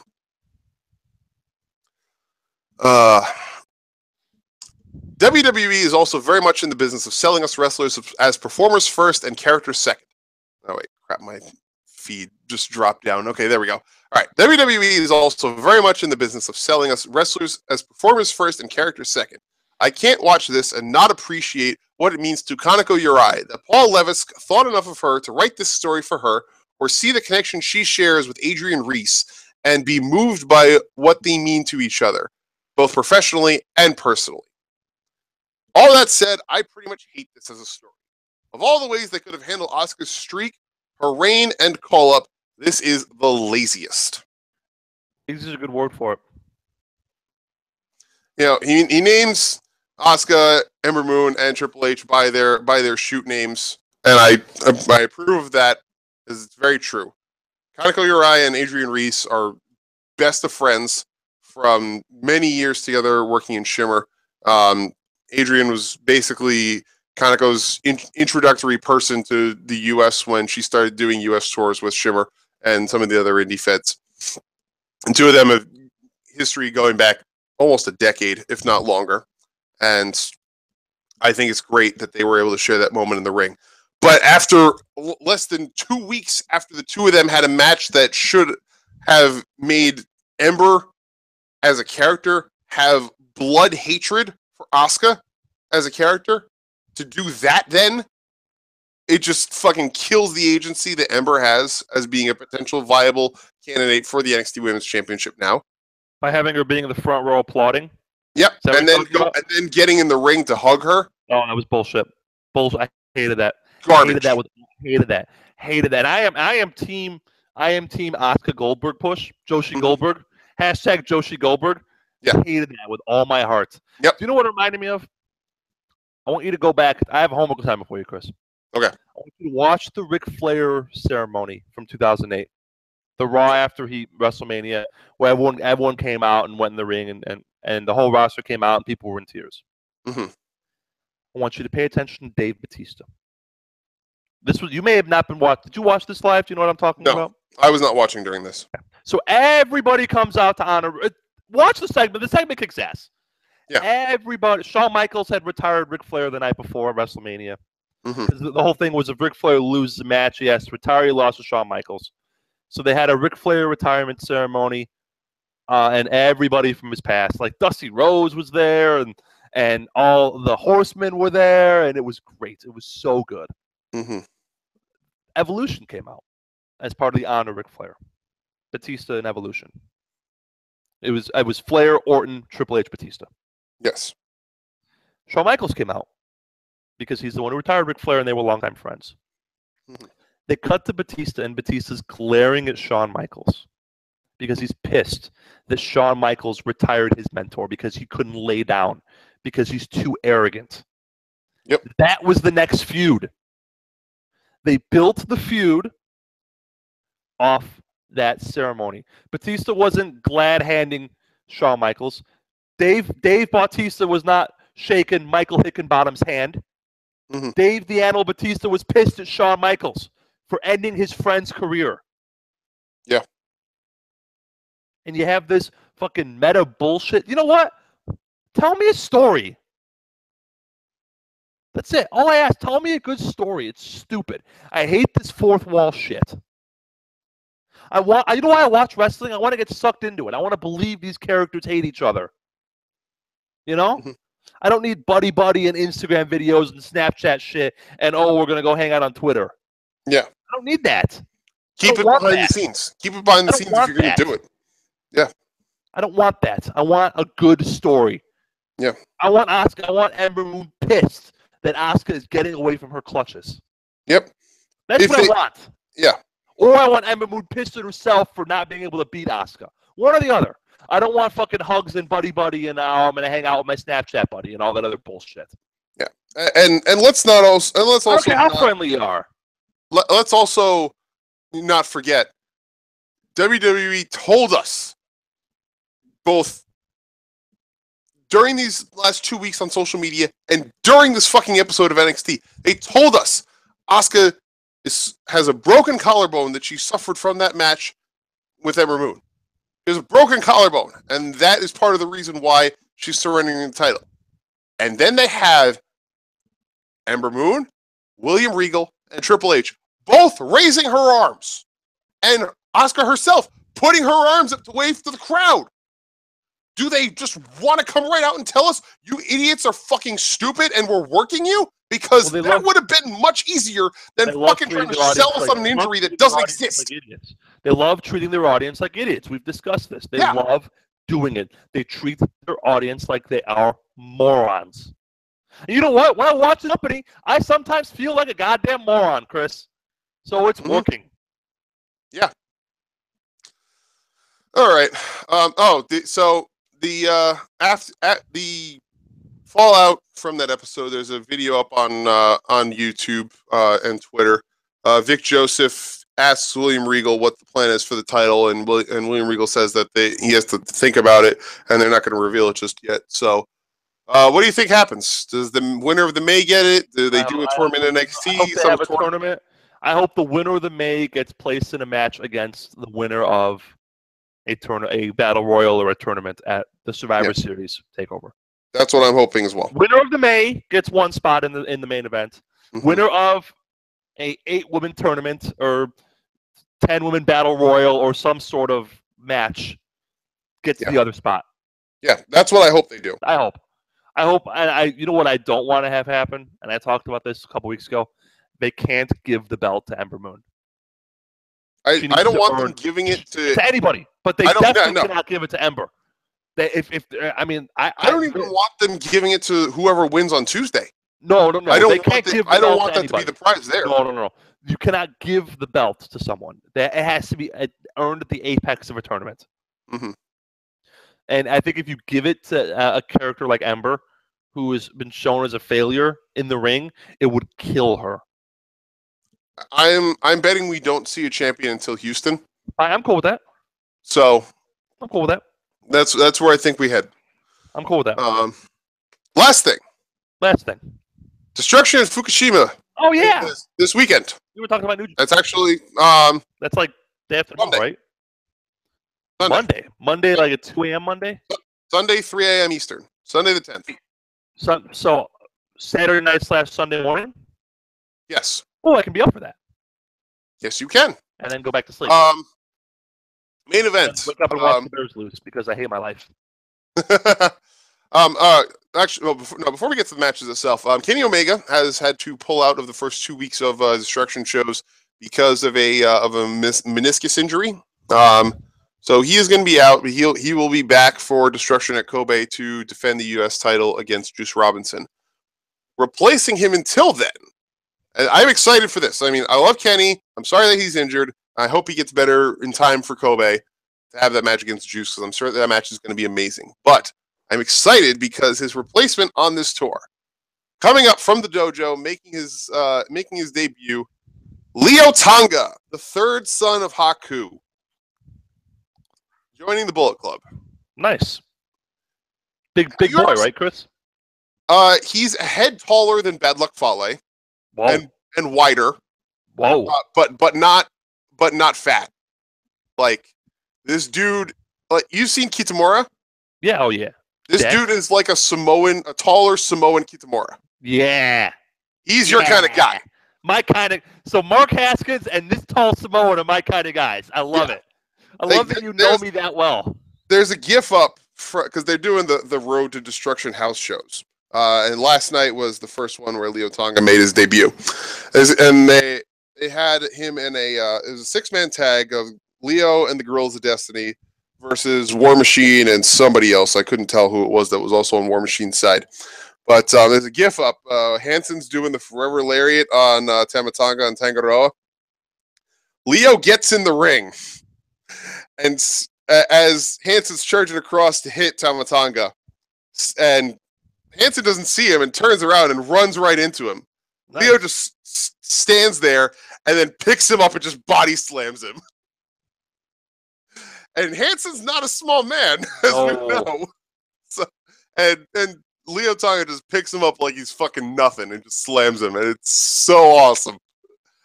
I am so excited for this.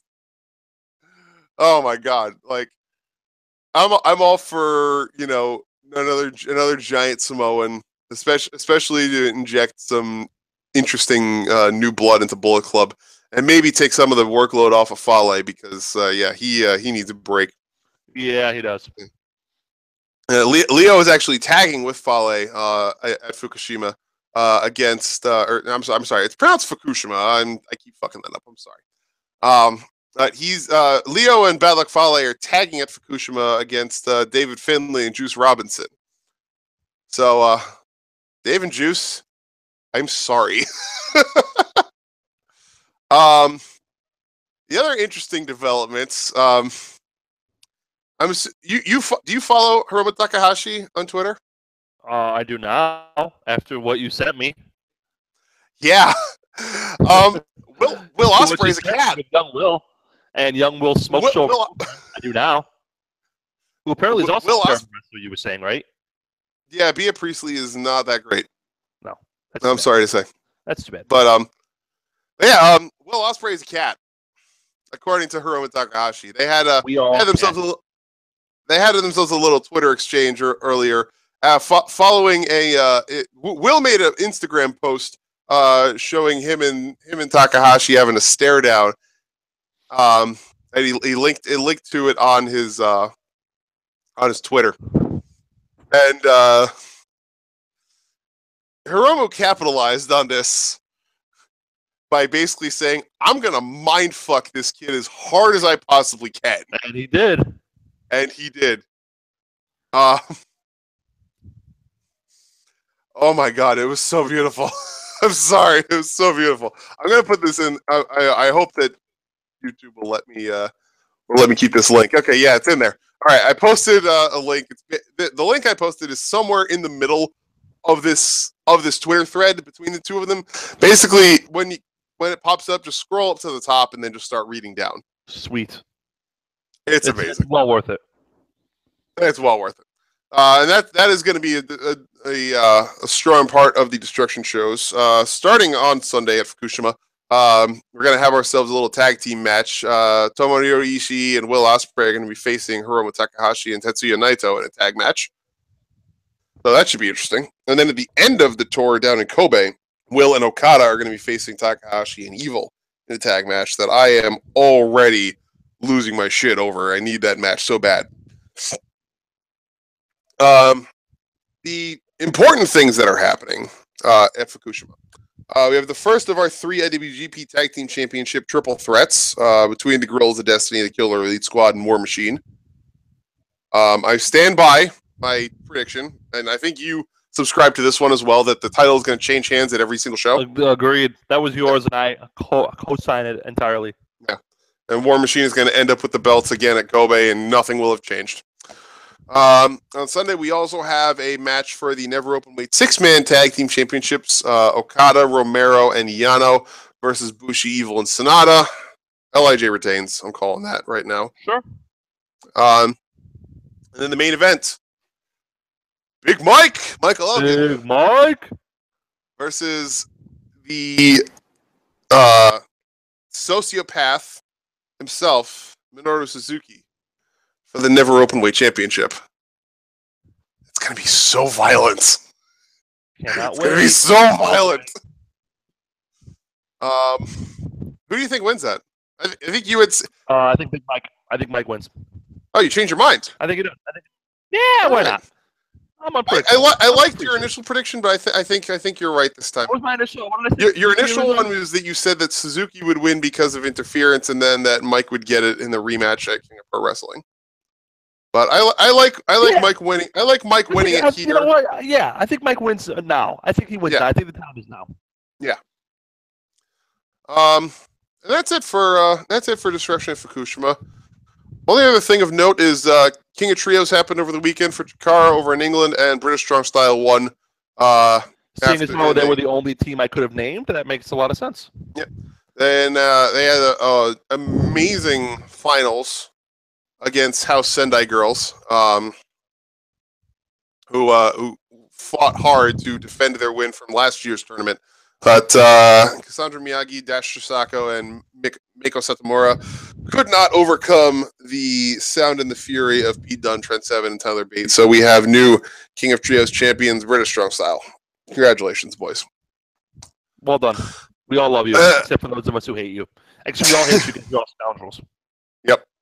Boo your heels, cheer your faces. That's what I've learned. And unlike Princess Leia, we don't love scoundrels. Exactly. All right. Last bit of plugs, as we always do. Check out AEW has announced. We've talked about this. Their 16-man 2-night tournament in October, which I will be going to. You ready for this field, brother Chris? Oh, what's the name of the tournament again? The Jim Lyman Memorial Classic. It is October 13th and 14th, Friday and Saturday, in Berwyn, where they film Shimmer. So we may have to postpone if I go to both. I'm definitely going to the finals. Yeah. Here's That's your fine. 16-man tournament. Yeah, go Ready? for it. Mike Elgin, AR Fox, Mm-hmm. Eddie Kingston, Matt Fischette, ACH, Brian Cage, Myron Reed, Jeff Cobb, Sammy Callahan, Penta El Cieromero, Desmond Xavier, Zachary Wentz, Kurt Stallion, Mark Haskins, Zema Ion, and Andy Everett. That's a stacked as fuck field. Yep. We will obviously go into more detail and picks and stuff, but keep that in the back of your head for the next month or so. That is the same weekend as Evolve 94 and 95, so we're both going to be at shows on October the 14th. I know, no bro. Which is, or otherwise he'd be in this tournament, but he's doing Evolve stuff. So yeah, he's got to defend that title. Keep it in the back of your head. We'll talk about it as the time comes, but keep in your head. Initially, I think Mike Elgin can make a run. I think Sammy Callahan can make a run. I think Jeff Cobb can make a run. Yeah, Jeff Cobb just turned heel, so I think he may get a little bit of shine. Yeah, Callahan's just coming off losing the belt to Penta, right? Phoenix. No, Phoenix. Yeah, Penta's brother. Even better. I love Phoenix. Phoenix is so great. So as you said about him, the fountain of charisma. I love them both. That's a great family. All right. So Plus, now, my friend, for the sixth time, we're going to try and end the show now. Yeah, sorry. So you should. No, it's fine. I love talking wrestling with you. Talking grabs. We're good at this. We are. And modest. All right. Be sure to check out the other people we know who are also good at this. We've got Not Your Demographic with Stunning Stella Cheeks and Eddie Manick, Aaron Klein, who are rapidly approaching their 100th episode. Congrats to you two ladies. And I think that's going to be in 2 weeks. But be sure to tune into them. We also got Face Lock Feministas, Lady J. We love you. Definitely check them out as well. They actually do a lot of stuff with good British wrestling. So if you don't know a lot of British wrestling, Face Lock Feministas is the place to go. Our fellow Friday, normally fellow Friday podcasting companions, Shooting Debris with Taker's Mania and Mr. Dr. Senju, and Fizzy's Wacky World of Wrestling with 14 Fitzpatrick and Don South Cusimano. Be sure to check them out in the morning and mid-afternoon, respectively, and then come to us in the evenings. That's it. And next week we'll be back on Friday in our normal time slot. Although we're kind of fluid, we might actually decide to change things up again and make another move in the schedule depending on how things go. Yeah, we'll see. Yeah, and that is it. Episode 27 is in the books. Be sure to subscribe to us on iTunes. The link is in the description of the video. And follow us on Twitter at 2guys1sport, number 2 and number 1. And you get all of the updates and all the news and our random missives. Our personal Twitters are also down in the video description as well. We encourage you to follow us and interact with us as you see fit. But be warned, both of us also talk about other things besides wrestling on our Twitters. So, yeah. We do, FYI. But we talk a lot of wrestling. Follow at your own risk. Yep. Be advised. Yeah. So that's it for us. Thanks for listening, guys. Thank you for calling and thank you for changing days with us. You're all pretty great. Mm-hmm. We love you all. You're all very great. We appreciate you. Great. You're all really great. We love all our listeners. Yep. Thanks again, Thank you for those listening far and wide, internationally as well. Yes. A lot of people. Enjoy your weekend. Don't work yourself into a shoot. That's Chris, not Duke. I'm George, also not Duke. Good night, everybody.